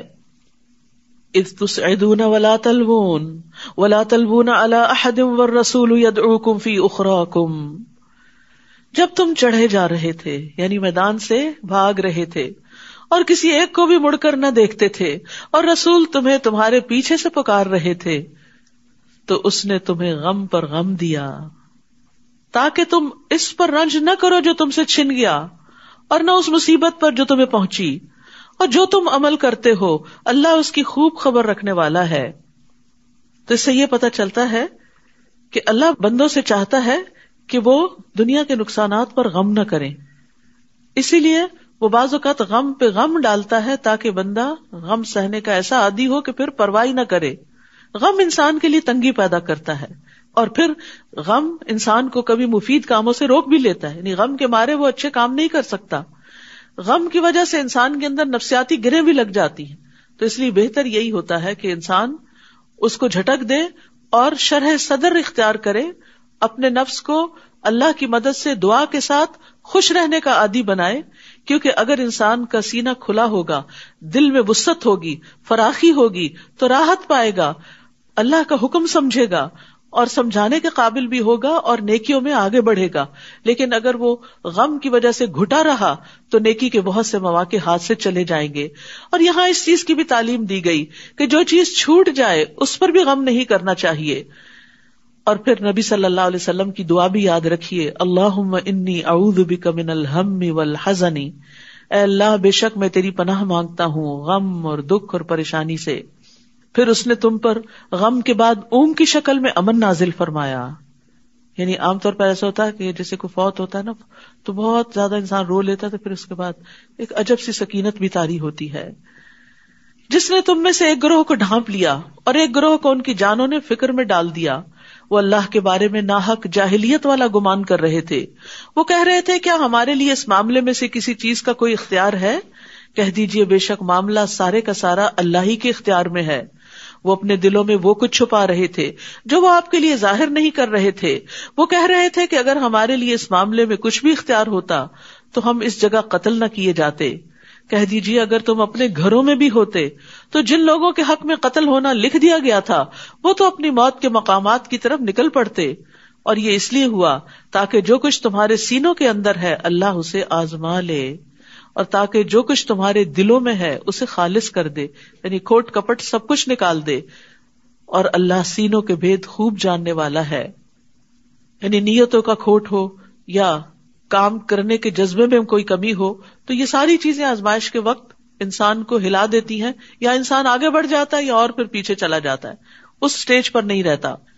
یعنی تکلیف اور مصیبت اور آزمائش یا انسان کو ترقی دلاتی ہے یا پھر نیچے گرا دیتی ہے، پیچھے پھیر دیتی ہے. یقیناً وہ لوگ جو تم میں سے اس روز پیٹ پھیر گئے جب دو جماعتیں آمنے سامنے ہوئیں، دراصل شیطان نے انہی کی بعض کوتاہیوں کی وجہ سے انہیں پھسلا دیا تھا. یعنی نیکی کے کام کے لیے نکلے تھے، نبی صلی اللہ علیہ وسلم کے ساتھ نکلے تھے، لیکن ایک خوف زدہ خبر سن کے پیچھے ہٹنے لگے، اور پھر خاص طور پر جو منافقین پیچھے چلے گئے تھے تو دراصل ان کے نفاق کی وجہ سے انہیں توفیق نہ ہوئی کہ وہ نبی صلی اللہ علیہ وسلم کے ساتھ جنگ میں حصہ لے سکیں. تو یاد رکھیے اگر دلوں میں منافقت ہو تو انسان نیکی کے کاموں سے پیچھے رہ جاتا ہے، پھر اللہ تعالیٰ توفیق بھی چھین لیتا ہے. اور یقیناً اللہ نے ان سے درگزر کیا، بے شک اللہ بہت بخشنے والا ہے، بہت بردبار ہے. اے لوگوں جو ایمان لائے ہو، تم ان لوگوں کی طرح نہ ہو جاؤ جنہوں نے کفر کیا اور اپنے بھائیوں سے کہا جب وہ زمین میں سفر کے لیے یا جنگ کے لیے نکلے اور وہاں مر گئے کہ اگر وہ ہمارے پاس ہوتے تو وہ نہ مرتے اور نہ وہ قتل کیے جاتے. بعض اوقات ایسا ہوتا ہے نا، کوئی روڈ ایکسیڈنٹ میں فوت ہو جاتا ہے تو انسان بعد میں بہت حسرتیں اختیار کرتا ہے اور کہتا ہے کاش وہ نہ جاتا تو نہ مرتا. فرمایا نہیں، وہ تو اپنے بستروں میں ہوتے تو وہاں بھی مر جاتے. یہ اس لیے کہ اللہ اس بات کو ان کے دلوں میں حسرت بنا دے، اور اللہ ہی زندگی دیتا ہے اور وہی موت دیتا ہے، اور جو کچھ تم کرتے ہو اللہ اسے خوب دیکھنے والا ہے. اور البتہ اگر تم اللہ کے راستے میں قتل کیے جاؤ یا مر جاؤ تو اللہ کی طرف سے بخشش اور رحمت اس سے کہیں بہتر ہے جو دنیا میں وہ جمع کر رہے ہیں. یعنی اگر اللہ کے راستے میں موت آ بھی گئی تو کیا ہوا، آگے بہترین منزلیں ہیں، دنیا سے بہتر ٹھکانے ہیں. اور البتہ اگر تم مر جاؤ یا قتل کیے جاؤ تو اللہ ہی کی طرف تم سب اکٹھے کیے جاؤ گے. پس اے نبی اللہ ہی کی رحمت کے باعث آپ ان کے لیے نرم ہو گئے، اور اگر آپ تند خو ہوتے، سنگ دل ہوتے، سخت دل ہوتے تو یہ ضرور آپ کے آس پاس سے منتشر ہو جاتے. بس آپ ان سے درگزر کیجئے اور ان کے لیے بخشش مانگیے اور ان سے اہم معاملات میں مشورہ کیجئے. پھر جب آپ کسی کام کا پختہ ارادہ کر لیں تو اللہ پر توکل کریں، بے شک اللہ توکل کرنے والوں سے محبت رکھتا ہے.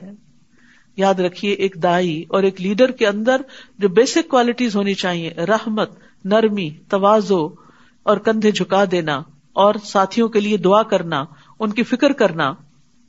نرمی کاموں کو خوبصورت بنا دیتی ہے. نبی صلی اللہ علیہ وسلم نے فرمایا بے شک نرمی جس چیز میں بھی ہوتی ہے اس کو زینت بخش دیتی ہے، اور جس چیز سے نکال دی جاتی ہے اسے بدصورت کر دیتی ہے. نرمی گھرانوں کو فائدہ دیتی ہے. رسول اللہ صلی اللہ علیہ وسلم نے فرمایا جس گھرانے کو نرمی عطا کی گئی تو وہ ان کے لیے فائدے کا باعث ہے، اور جن سے نرمی روک دی گئی تو وہ ان کے لیے نقصان کا باعث ہے. یعنی جن گھروں میں نرمی نہیں ہوتی آپس میں ایک دوسرے کے لیے، وہاں نقصان ہی نقصان ہے. اب اس انتظار میں نہ رہے کہ دوسرے نرم ہو تو ہم نرم ہوں، ہم نرمی کا آغاز کریں. اگر اللہ تمہاری مدد کرے تو کوئی تم پہ غالب آنے والا نہیں، اور اگر وہ تمہیں چھوڑ دے تو اس کے بعد کون ہے جو تمہاری مدد کرے گا. اور اللہ ہی پر مومنوں کو توکل کرنا چاہیے. دیکھیے بار بار ان آیات میں توکل کا درس ہے کہ اللہ پہ بھروسہ کرو، اللہ تمہارے کام سنوار دے گا. کسی نبی کے لیے ممکن نہیں کہ وہ خیانت کرے، یعنی مال غنیمت میں سے کچھ اپنے لیے نکال لے، اور جو کوئی خیانت کرے گا وہ قیامت کے دن اس چیز کو لے کر آئے گا جو اس نے خیانت کی ہوگی. پھر ہر نفس کو اس کی کمائی کا پورا پورا بدلہ دے دیا جائے گا اور وہ ظلم نہ کیے جائیں گے. کیا بھلا وہ جو ہمیشہ اللہ کی رضا کی پیروی کرے اس کی طرح ہو سکتا ہے جو ہمیشہ اللہ کی ناراضگی کے ساتھ پلٹے اور اس کا ٹھکانہ جہنم ہو، اور کتنی بری ہے وہ لوٹنے کی جگہ. ہم درجات عند اللہ واللہ بصیر بما یعملون. وہ اللہ کے نزدیک مختلف درجوں میں ہیں اور جو عمل وہ کرتے ہیں اللہ اس کو خوب دیکھنے والا ہے. لقد من اللہ علی المؤمنین اذ بعث فیہم رسولا من انفسہم یتلو علیہم آیاتہ ویزکیہم ویعلمہم الکتاب والحکمہ وان کانوا من قبل لفی ضلال مبین. یقیناً اللہ نے مومنوں پر احسان کیا. اللہ کا بہت بڑا انعام ہے، مہربانی ہے، رحمت ہے جب انہی میں سے ایک رسول ان میں بھیجا، یعنی انہی کی قوم کے اندر سے رسول اٹھایا. وہ ان پر اللہ کی آیات پڑھ کر سناتا ہے، یعنی قرآن کی تلاوت کرتا ہے، اور ان کا تزکیہ کرتا ہے، یعنی ان کے دلوں کے میل کچیل تک بھی نکالتا ہے، ان کے اخلاق سنوارتا ہے. انما بعثت لاتمم مکارم الاخلاق، کہ میں اخلاق کی تکمیل کے لیے بھیجا گیا ہوں. اور انہیں کتاب و حکمت کی تعلیم دیتا ہے، اور یقیناً اس سے پہلے وہ کھلی گمراہی میں مبتلا تھے. تو یاد رکھیے یہ چاروں چیزیں ساتھ ساتھ چلتی ہیں، تلاوت کتاب، تعلیم کتاب اور حکمت کے ساتھ ساتھ تزکیہ بھی، کیونکہ جب تک تزکیہ نہ ہو، اصلاح نہ ہو تو تعلیم کا مقصد فوت ہو جاتا ہے. کیا احد میں جب تمہیں ایک مصیبت پہنچی حالانکہ تم بدر میں اس سے دگنی پہنچا چکے تھے تو تم کہنے لگے یہ کہاں سے آئی؟ کہہ دیجئے وہ تمہارے ہی نفسوں کی جانب سے ہے. بے شک اللہ ہر چیز پر خوب قدرت رکھنے والا ہے. اور جو مصیبت تمہیں اس روز پہنچی جب دو جماعتیں آمنے سامنے ہوئی تو وہ اللہ کے اذن سے تھی، کیونکہ مسلمان حیران ہو گئے کہ اللہ کے رسول ہمارے ساتھ ہیں اور اب اللہ کی خاطر نکلے ہیں تو یہ نقصان کیسے ہو گیا؟ کیونکہ بعض اوقات آپ کہتے ہیں نا میں تو دین کے کام کے لیے نکلی تھی تو نقصان کیوں ہو گیا؟ تو یہ بھی اللہ کے اذن سے ہی ہوتا ہے. اور تاکہ وہ ایمان والوں کو جان لے. وہ پرکھنا چاہتا ہے کہ کون پھر بھی استقامت اختیار کرتا ہے اور کون اس رستے میں چھوٹے موٹے نقصان سے بددل ہو کے پیچھے پلٹ جاتا ہے. اور تاکہ وہ ان لوگوں کو بھی جان لے جنہوں نے منافقت کی، یعنی منافقوں کو الگ کرنا بھی چاہتا ہے. اور جب انہیں کہا گیا کہ آؤ اللہ کے راستے میں جنگ کرو یا دفاع ہی کرو، تو کہنے لگے اگر ہم جنگ کرنا جانتے ہوتے تو ضرور ہم تمہاری پیروی کرتے، تمہارے ساتھ آتے. وہ اس دن ایمان کی بنسبت کفر کے زیادہ قریب تھے، کیونکہ ایمان والوں کا ساتھ نہیں دیا تھا. وہ اپنے منہوں سے وہ کچھ کہہ رہے تھے جو ان کے دلوں میں نہیں تھا، اور اللہ اس کو زیادہ جانتا ہے جو وہ چھپاتے تھے. یہ وہ لوگ تھے جو خود تو پیچھے بیٹھ رہے اور اپنے لڑنے والے بھائیوں کے بارے میں کہنے لگے کہ اگر وہ ہماری بات مانتے تو وہ قتل نہ کیے جاتے. کہہ دیجئے اگر تم سچے ہو تو اپنے آپ کو موت سے بچا کر دکھاؤ. اور وہ لوگ جو اللہ کی راہ میں مارے جائیں آپ انہیں ہرگز مردہ خیال نہ کریں بلکہ وہ زندہ ہیں، اپنے رب کے پاس رزق دیے جا رہے ہیں. سبحان اللہ. یعنی یہ موت نہیں جس کو شہادت کہا جاتا ہے، اور وہاں ان کو رزق بھی ملتا ہے. یعنی عام مومن جب فوت ہوتا ہے تو چاہے وہ آرام کی حالت میں ہو لیکن اس کو رزق نہیں ملتا، وہ رزق جنت میں جا کے ہی ملے گا. لیکن جو اللہ کے راستے میں مرتا ہے اس کو برزخ کی زندگی میں بھی رزق عطا ہوتا ہے. رسول اللہ صلی اللہ علیہ وسلم نے فرمایا شہید قتل کی صرف اتنی تکلیف محسوس کرتا ہے جتنی تم میں سے کسی کو چیونٹی کے کاٹنے سے ہوتی ہے، بس. اس کے خون کے پہلے قطرے کے ساتھ اس کی بخشش ہو جاتی ہے.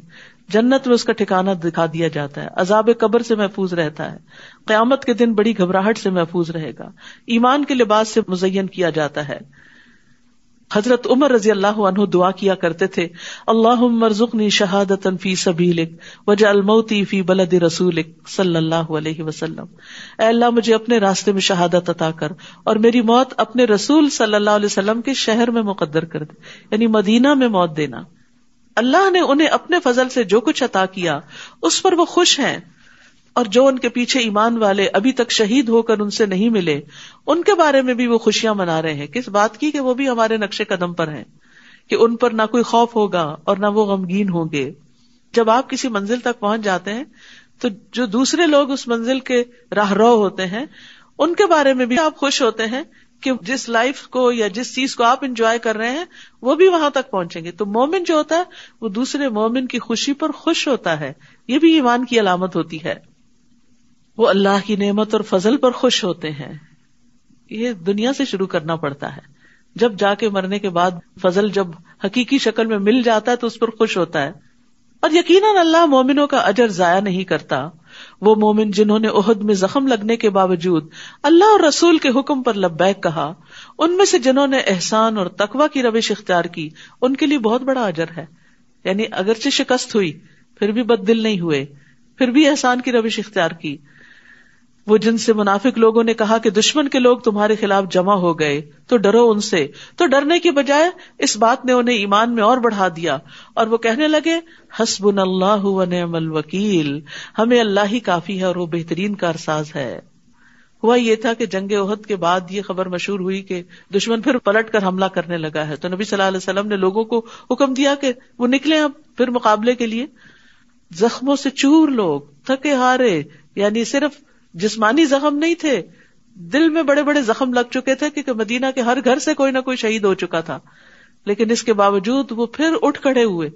سوچئے اگر آپ ایک دن تھکے ہو کسی کام میں، دوسرے دن پھر بلا لیا جائے تو ہمارا حال کیا ہوتا ہے. کن کو ہم پہ رحم نہیں آتا. لیکن یہ بھی ایک بڑی سخت آزمائش تھی کہ اس وقت انہیں خوف بھی دلایا گیا، غم بھی تھا، خوف بھی تھا، جسمانی زخم بھی تھے، لیکن پھر بھی وہ کہنے لگے حسبنا اللہ ونعم الوکیل. یعنی جب چیزیں بہت مشکل ہو جایا کرے نا تو اللہ سے مدد مانگا کرے. حسبنا اللہ ونعم الوکیل، یہ وہ کلمہ ہے جسے ابراہیم علیہ السلام نے اس وقت کہا جب ان کو آگ میں ڈالا گیا تھا تو آگ ان پر ٹھنڈی ہو گئی تھی. سبحان اللہ. تو اسی طرح مشکل کام آسان ہو جائیں گے جب آپ حسبنا اللہ پڑھ لیں گے. تو وہ اللہ کی نعمت اور فضل کے ساتھ لوٹے. وہاں جا کر انہوں نے تجارت کی اور نفع کما کر آئے اور انہیں کوئی تکلیف بھی نہ پہنچی. یعنی جس چیز سے وہ ڈر رہے تھے دشمن بھی بھاگ گیا اور انہوں نے اللہ کی رضا کی پیروی کی، یعنی اللہ کے فیصلے پر راضی ہو گئے.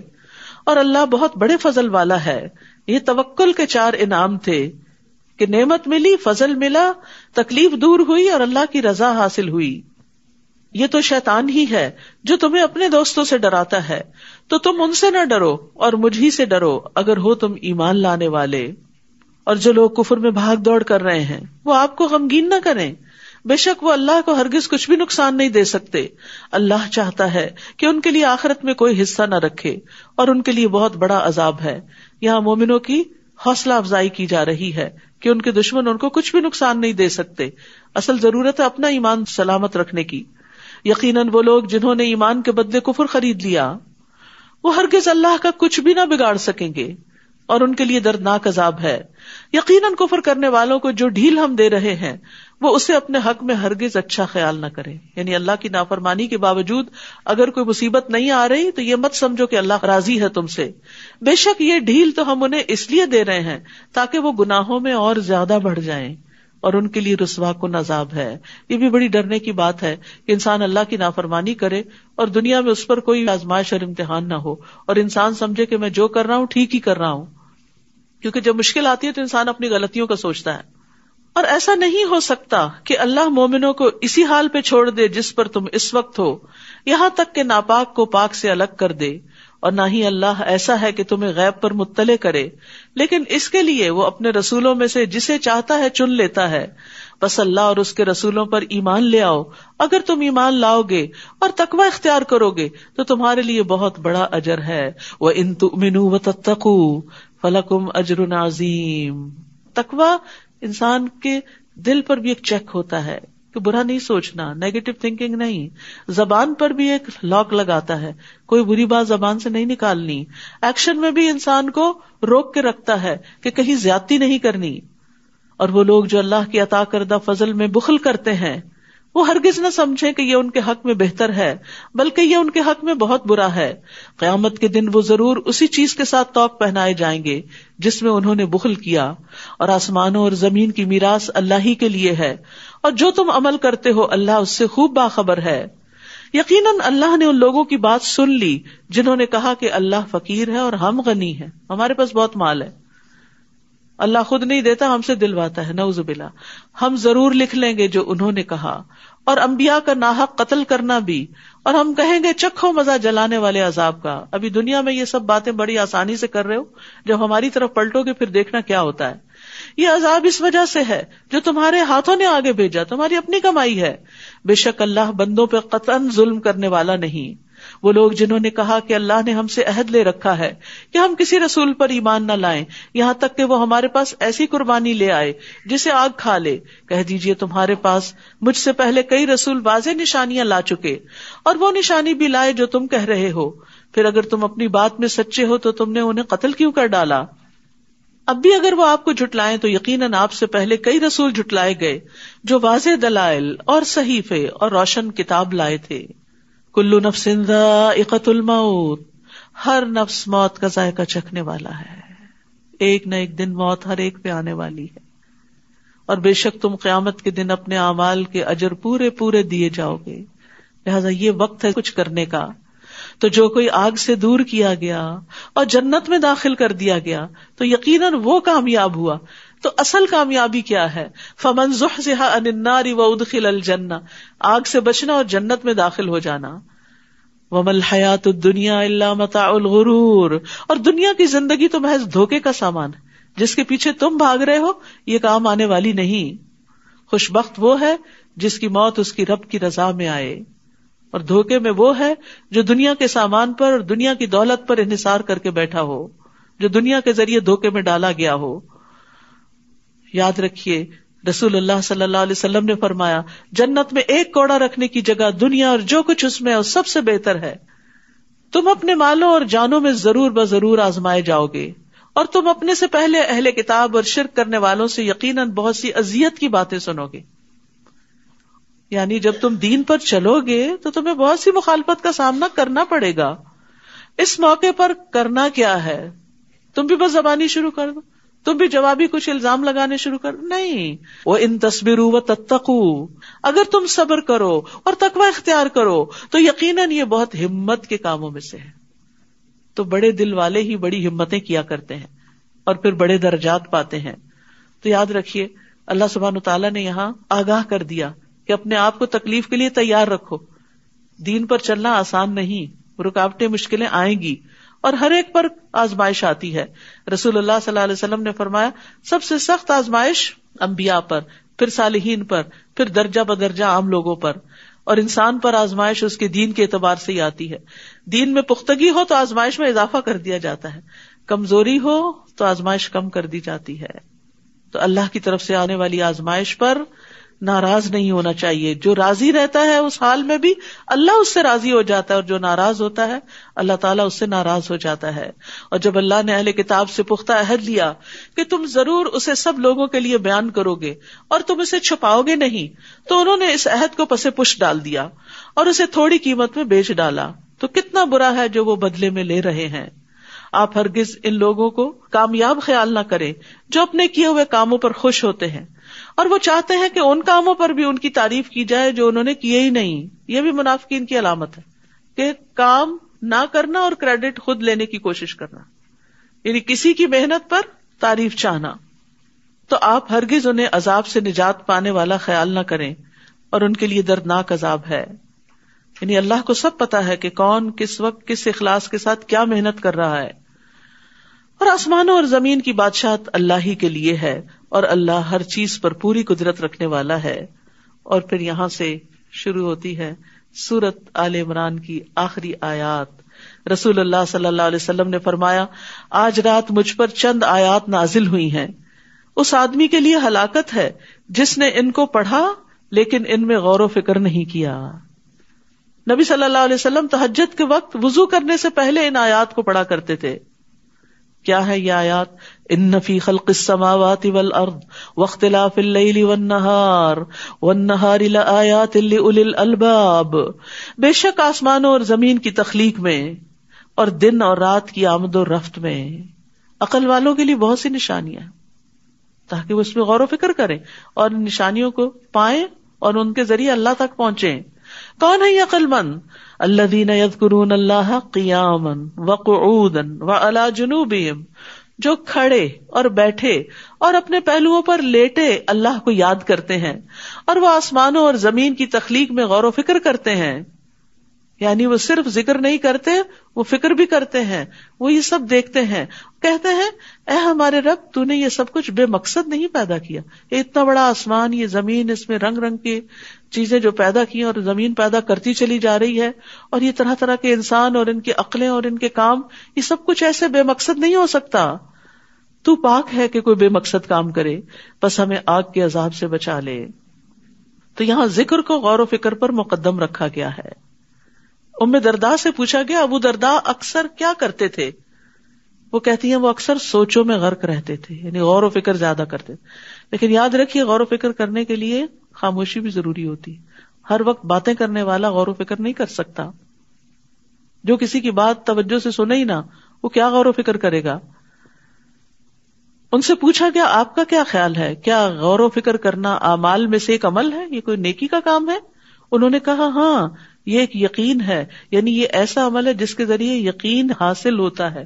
اور علم کے ساتھ جب یقین حاصل ہو جاتا ہے، چاہے اللہ تعالیٰ کی ذات کے بارے میں یقین ہو یا کسی اور چیز کے بارے میں، تو جب یقین حاصل ہو جاتا ہے تو انسان کے عمل میں اضافہ ہوتا ہے. ابن عون کہتے ہیں غور و فکر کرنے سے غفلت ختم ہو جاتی ہے، دل میں خشیت پیدا ہوتی ہے، جیسا کہ پانی کاشتکاری کے لیے نباتات اگاتا ہے. اسی طرح جتنا غم دلوں کو چمکاتے ہیں اتنا کوئی اور چیز دلوں کو نہیں چمکاتی، اور جتنا غور و فکر سے دل روشن ہوتے ہیں اتنا کسی اور چیز سے روشن نہیں ہوتے. یعنی غم کی وجہ سے انسان کی بہت سی صلاحیتیں جاگ بھی اٹھتی ہیں، الا یہ کہ وہ اس پہ مسلط ہی ہو جائے اور سب کچھ اس کا ختم کر دے.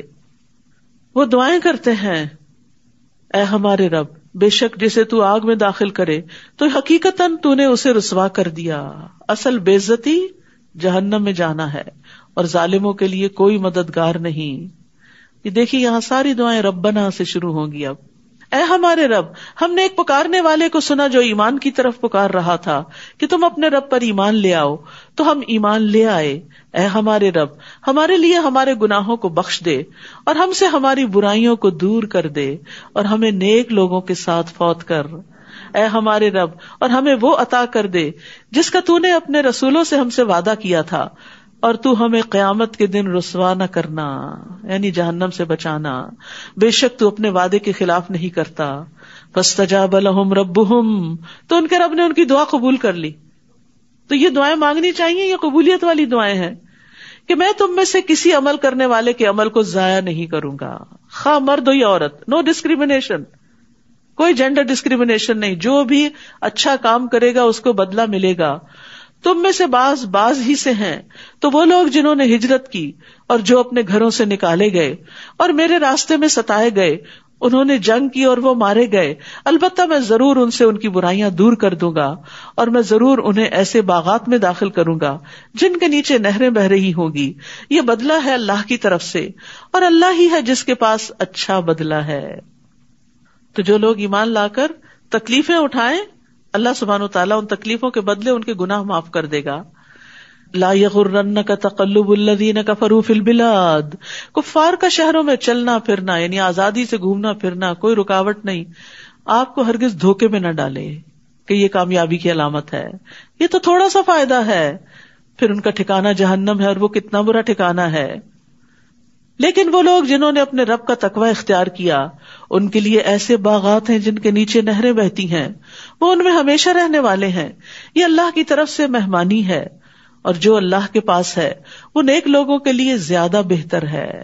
یہ آپ سوچ رہے ہوں گے کہ باقی لوگ تو دنیا کے فائدے اٹھائیں اور مومن سے سارے وعدے آخرت کے ہی بس ہوتے ہیں، کیوں نہیں دنیا کے وعدے ہم سے کیے جا رہے؟ ہمارے لیے بھی ہیں دنیا کے وعدے، لیکن زیادہ وعدے آخرت کے، کیوں؟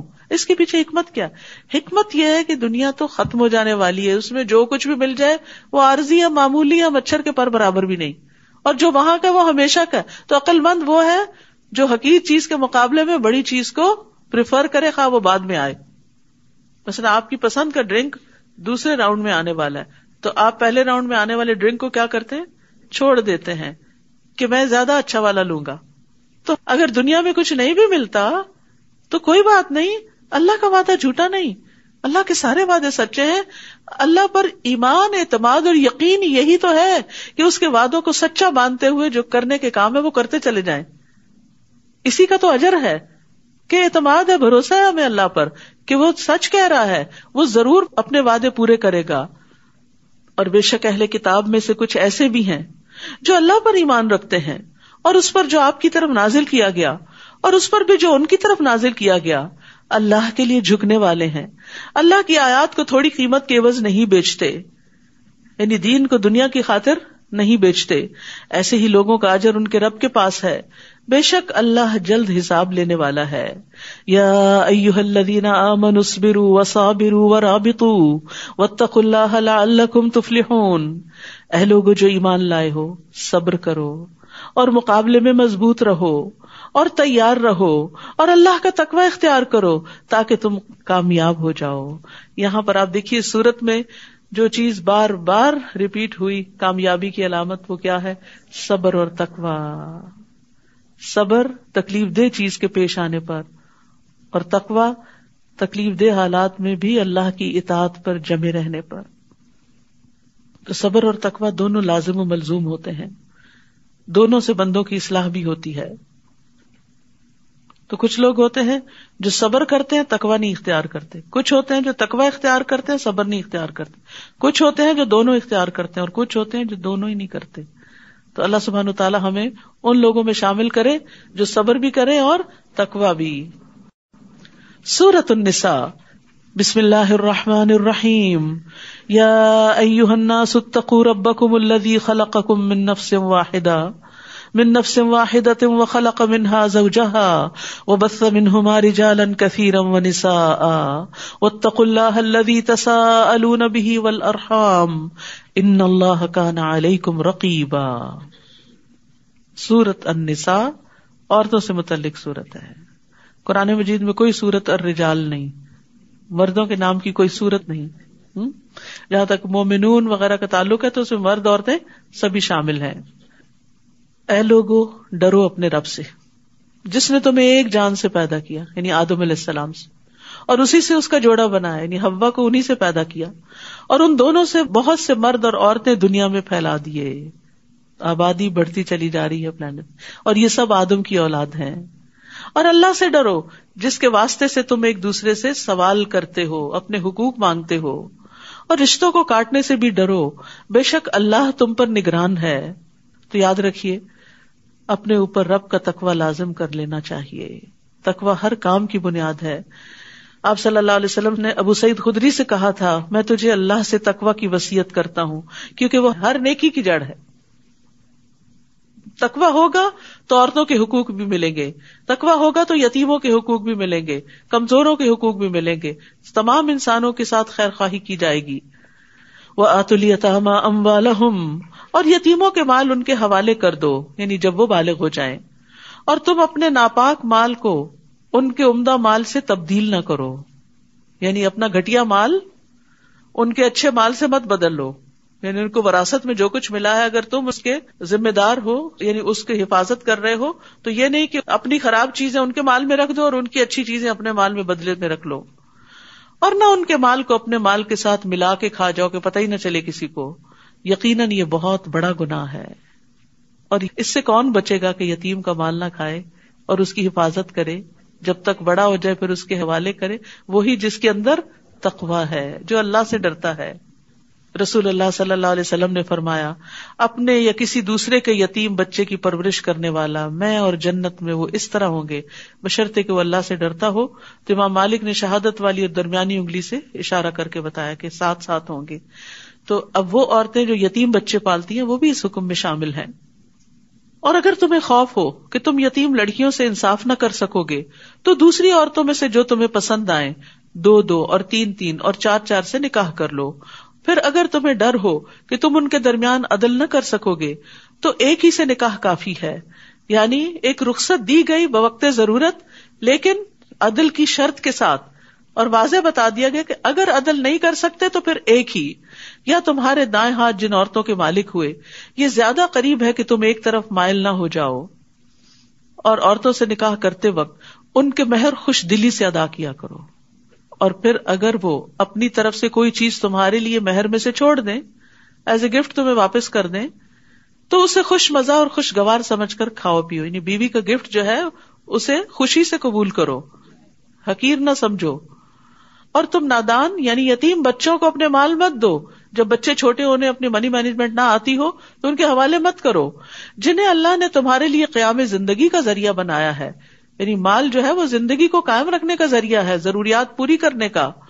اور انہیں تم اس میں سے کھلاؤ اور پہناؤ اور ان سے اچھی بات کہتے رہے. جب وہ مطالبہ کریں، جب وہ غصے کا اظہار کریں، دے دے ہمارے مال، ہم بس خود ہی اس کو دیکھ لیں گے، تو ان کو پیار سے سمجھاتے رہو، ان کی ضروریات اس میں سے پوری کرتے رہو، لیکن اس وقت ان کے حوالے کرو جب وہ سمجھدار ہو چکے ہوں. ایک حدیث کے مطابق ناسمجھ کو مال دینے والے کی دعا قبول نہیں ہوتی. اور یتیموں کو آزماتے رہو یہاں تک کہ جب وہ نکاح کی عمر کو پہنچ جائیں، یعنی میچور ہو جائیں. پھر اگر تم ان میں سمجھ بوجھ پاؤ تو ان کے مال ان کے حوالے کر دو. اور تم ان کے مال اسراف اور جلدی کرتے ہوئے مت کھاؤ، اس ڈر سے کہ وہ بڑے ہو جائیں گے اور پھر ان کو دینا پڑے گا. اور جو کوئی تم میں سے مالدار ہو تو اسے یتیموں کے مال سے بچنا چاہیے، یعنی ان کے مال میں سے بطور اجرت نہ لے. اور جو مالی طور پر محتاج ہو اسے چاہیے کہ وہ معروف طریقے سے کھائے، یعنی اپنا محنت کا حق وصول کر لے، لیکن محتاط طریقے سے. پھر جب تم ان کے مال ان کے سپرد کرو تو ان پر گواہ ٹھہرا لو، اور حساب لینے کے لیے اللہ کافی ہے.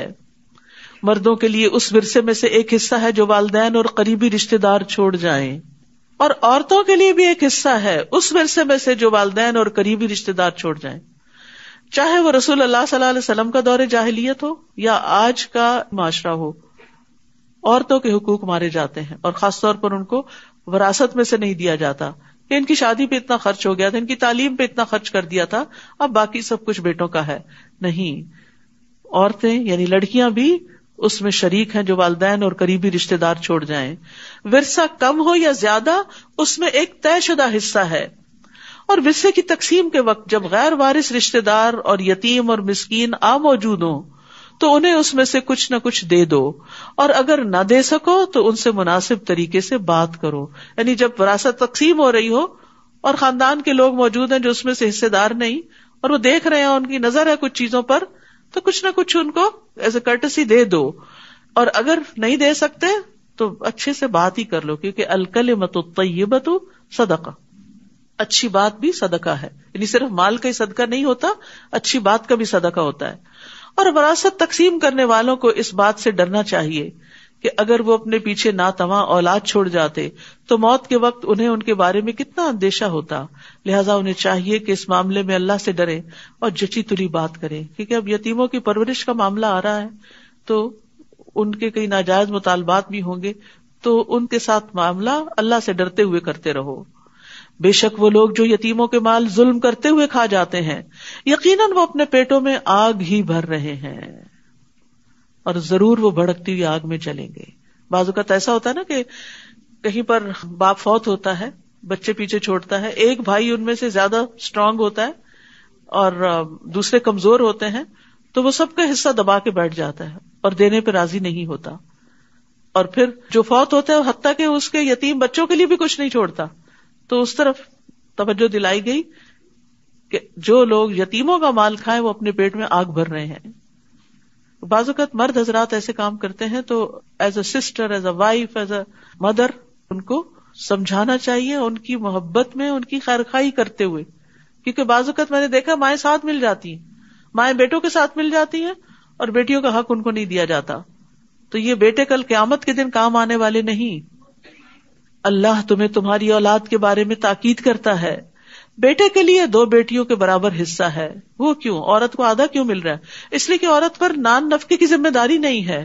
عورت کو اپنی شادی کے وقت پھر مزید مہر بھی ملے گا اور اس کا شوہر اس کے مالی امور کا خیال بھی رکھے گا, جبکہ مرد کو جو ملے گا وہ اپنی شادی کے وقت مہر بھی دے گا اور اپنے اوپر, اپنے بچوں پر, اپنے گھر والوں پر, حتیٰ کہ اگر اور رشتہ دار بھی ہیں تو ان کے اوپر بھی اپنا مال خرچ کرے گا, تو اس کو نسبتاً زیادہ دیا گیا. یہاں کوئی ڈسکریمنیشن نہیں.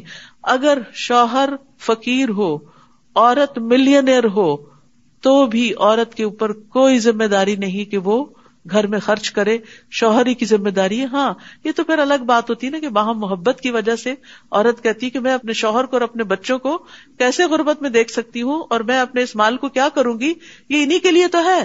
تو وہ خوشی سے جو بھی خرچ کرتی ہے پھر وہ اس کے لیے صدقہ شمار ہوتا ہے, اس کے لیے باعث اجر ہوتا ہے.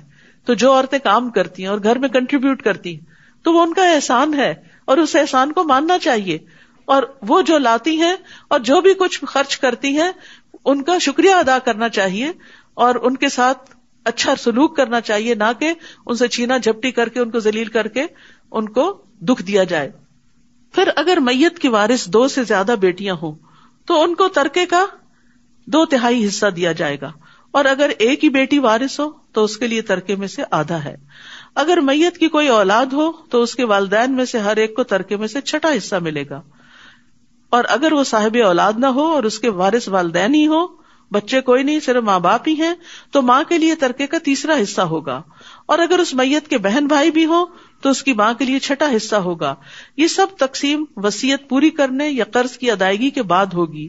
تم نہیں جانتے کہ تمہارے والدین اور تمہاری اولاد میں سے کون فائدہ پہنچانے میں تم سے قریب تر ہے.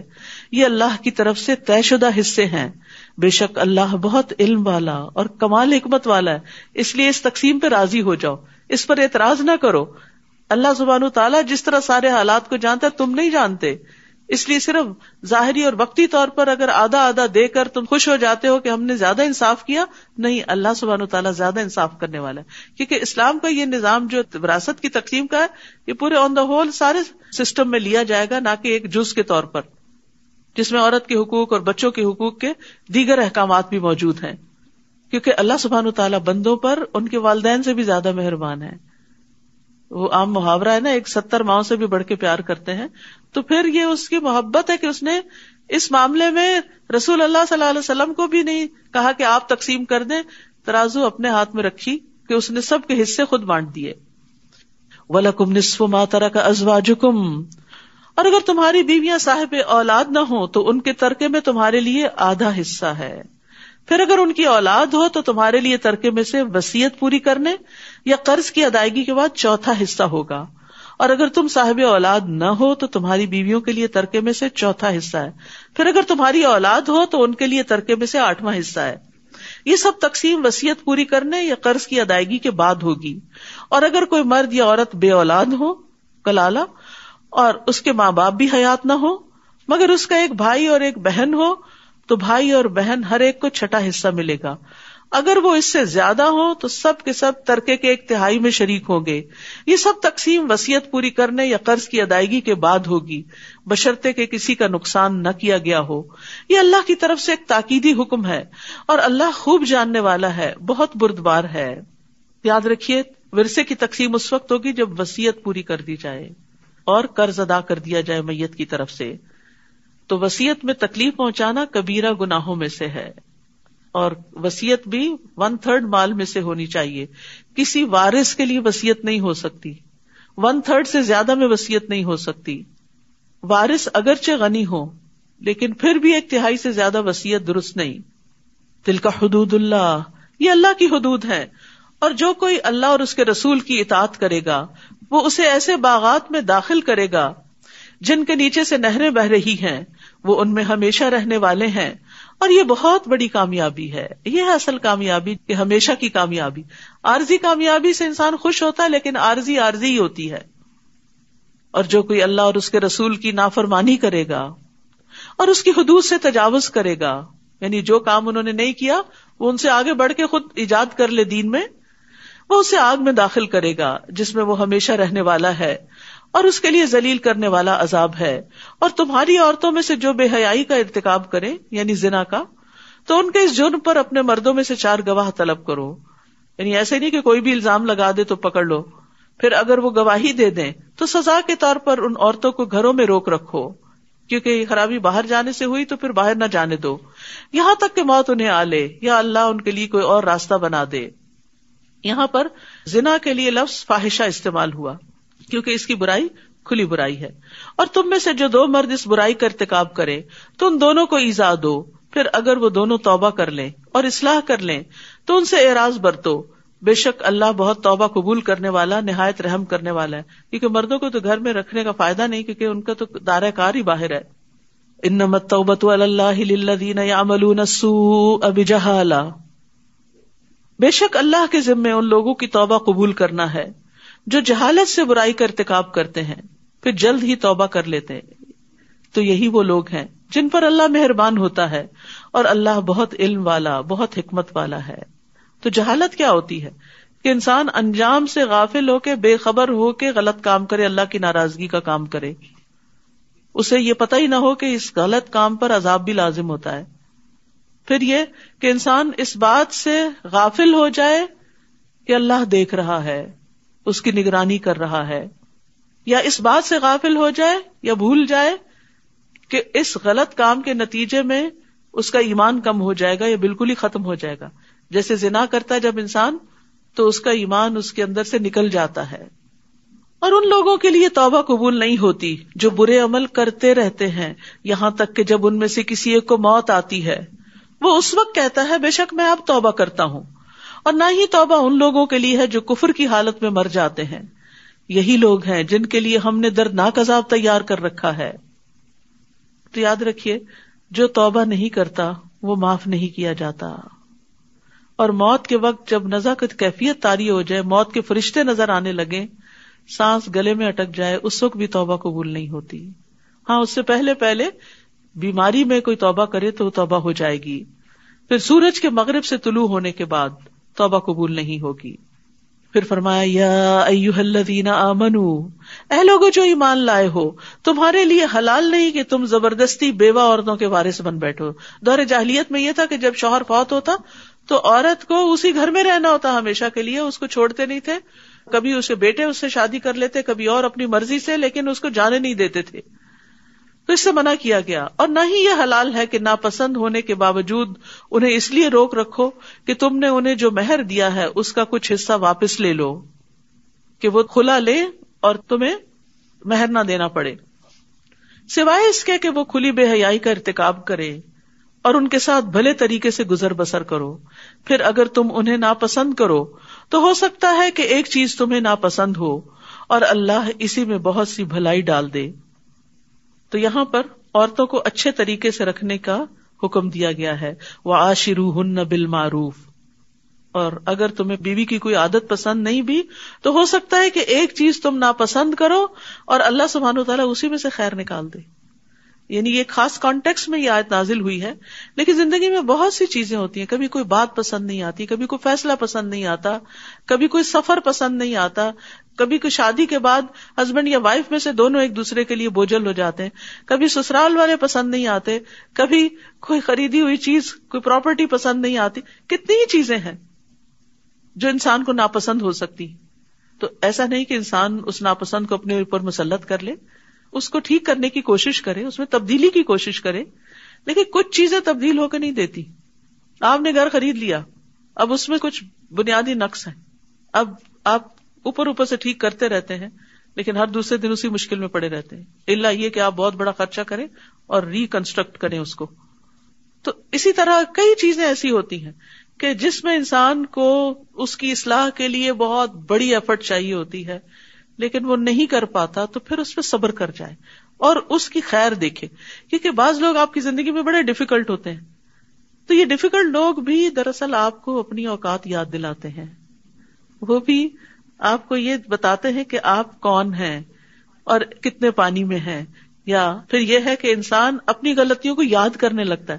مثلا بچوں میں سے کوئی بہت ستاتا ہے تو انسان اپنے بچپن کی زیادتیاں یاد کرنا شروع کر دیتا ہے، پھر اپنی توبہ کرتا ہے، پھر والدین سے معافی مانگتا ہے، پھر ان سے حسن سلوک کرتا ہے. وہ فوت ہو چکے ہیں ان کے لیے صدقہ خیرات کرتا ہے کہ یا رب ہم نے اپنے ماں باپ کے ساتھ انجانے میں، جہالت میں، ناسمجھی میں زیادتیاں کی، اب ہماری اولاد ہمیں ناکو چنے چبا رہی ہے، یا اللہ ان کو ہدایت دے دے، ہمارے ان گناہوں کو معاف کر دے جن کی سزا ایک طرح سے ہمارے سامنے ہے، تاکہ دنیا میں ہی صفائی ہو جائے. تو بہرحال یہاں جس خاص کانٹیکس میں آیت ہے وہ شوہروں کو حکم ہے کہ وہ بیویوں کو اچھے طریقے سے رکھیں، ان کا حق مہر دیں، ان کا نان نفقہ دیں، ان کے سامنے بغیر کسی غلطی کے خواہ مخواہ منہ بسور کے نہ رکھیں، باتوں میں اپنائیت اختیار کریں، سختی نہ کریں، تند خو نہ ہو، اور اپنی بیوی کے علاوہ کسی اور عورت کی طرف رجحان نہ کریں. یعنی اپنی بیوی کو چیٹ نہ کریں، کیونکہ عورت کے لیے سب سے زیادہ تکلیف دہ یہ بات ہو جاتی ہے، اس کو اپنا زیور، کپڑا، کھانا، گھر، اولاد، ہر چیز بھول جاتی ہے جب اس کا شوہر اس کو چھوڑ کر کسی اور کی طرف متوجہ ہو جاتا ہے، کوئی اور زیادہ اس کی زندگی میں امپورٹنٹ ہو جاتا ہے. تو اس لیے اچھے سلوک میں یہ بھی ہے کہ وہ اپنی بیوی کے ساتھ فیتھ فل رہے، خود کھائے تو اسے بھی کھلائے، خود پہنے تو اسے بھی پہنائے، چہرے پہ نہ مارے، گالی نہ دے، کبھی الگ کرنے کی ضرورت ہو تو اپنے گھر سے نہ نکالے. رسول اللہ صلی اللہ علیہ وسلم نے فرمایا، ایمان کے لحاظ سے کامل مومن وہ ہے جو اخلاق میں سب سے اچھا ہے، اور تم میں سے بہتر وہ شخص ہے جو اپنی بیویوں کے لیے اخلاقی لحاظ سے بہتر ہے. اور اگر تم ایک بیوی کو بدل کر اس کی جگہ دوسری بیوی لانے کا ارادہ کر لو، بعض اوقات نہیں بنتی تو تبدیلی کی ضرورت پیش آ جاتی، تو ہمارا دین فلیکسیبل ہے کہ جینوئن ریزنز میں روک کے ہی مت رکھو اور زیادتیاں مت کرتے رکھو، پھر اس کو فارغ کرو تو پھر دوسری دفعہ گھر بسا لو. اور تم نے ان میں سے ایک کو ڈھیروں مال دے رکھا ہے، یعنی جس کو رخصت کر رہے ہو اس کو لاکھوں دیے ہوئے ہیں، تو اس میں سے کچھ بھی واپس نہ لو. ہیروں کی انگوٹھیاں واپس نہیں لینی، اب وہ اسی کے ساتھ جائیں گی. کیا تم بہتان لگا کر اور کھلے گناہ سے دیا ہوا مال واپس لوگے؟ یعنی اس پہ الزام لگا کے اس سے مال لوگے؟ اور تم اس مہر کو یا مال کو، یہ تحفے تحائف کو کیسے واپس لے سکتے ہو، حالانکہ تم میں سے بعض سے صحبت کر چکا، یعنی جسمانی تعلق قائم ہوا، انٹیمیسی ہوئی، محبت پیار ہوا، اور وہ عورتیں تم سے پختہ عہد لے چکی. اور تم ان عورتوں سے نکاح نہ کرو جن سے تمہارے باپ نکاح کر چکے ہوں. باپ کی بیوی سے نکاح حرام ہے سوائے اس کے جو پہلے گزر چکا دور جاہلیت میں. یہ ایک بے حیائی کا کام اور قابل نفرت عمل ہے اور بہت ہی برا راستہ ہے. اس دور کے معاشرے کی جو خرابیاں تھیں ان کی اصلاح کی جا رہی ہے اور مزید بھی محرمات کا ذکر کیا جا رہا ہے. حرمت علیکم امہاتکم، اور کون سی عورتیں ہیں جن سے نکاح حرام ہے؟ تم پر حرام کر دی گئیں تمہاری مائیں، تمہاری بیٹیاں، تمہاری بہنیں، تمہاری پھپھیاں، تمہاری خالائیں، تمہارے بھائیوں کی بیٹیاں، تمہارے بہنوں کی بیٹیاں، تمہاری وہ مائیں جنہوں نے تمہیں دودھ پلایا ہو، تمہاری رضائی بہنیں، تمہاری بیویوں کی مائیں، تمہاری وہ بیٹیاں جو تمہارے زیر پرورش ہیں، تمہاری ان بیویوں میں سے جن سے تم دخول کر چکے ہو. پھر اگر تم نے ان سے دخول نہیں کیا تو تم پر کوئی گناہ نہیں کہ تم ان کی بیٹیوں سے نکاح کر لو، اور تمہارے ان بیٹوں کی بیویاں جو تمہارے اپنے پشتوں میں سے، یعنی سگے بیٹی کی بیوی یعنی بہو، اور یہ بھی تم پر حرام ہے کہ تم 2 بہنوں کو ایک نکاح میں جمع کرو سوائے اس کے جو پہلے ہو چکا سو ہو چکا، بے شک اللہ بہت بخشنے والا نہایت رحم کرنے والا ہے۔ وآخر دعوانا ان الحمد للہ رب العالمین۔ سبحانک اللہم وبحمدک، اشہد ان لا الہ الا انت، استغفرک واتوب الیک۔ السلام علیکم ورحمۃ اللہ وبرکاتہ۔ لا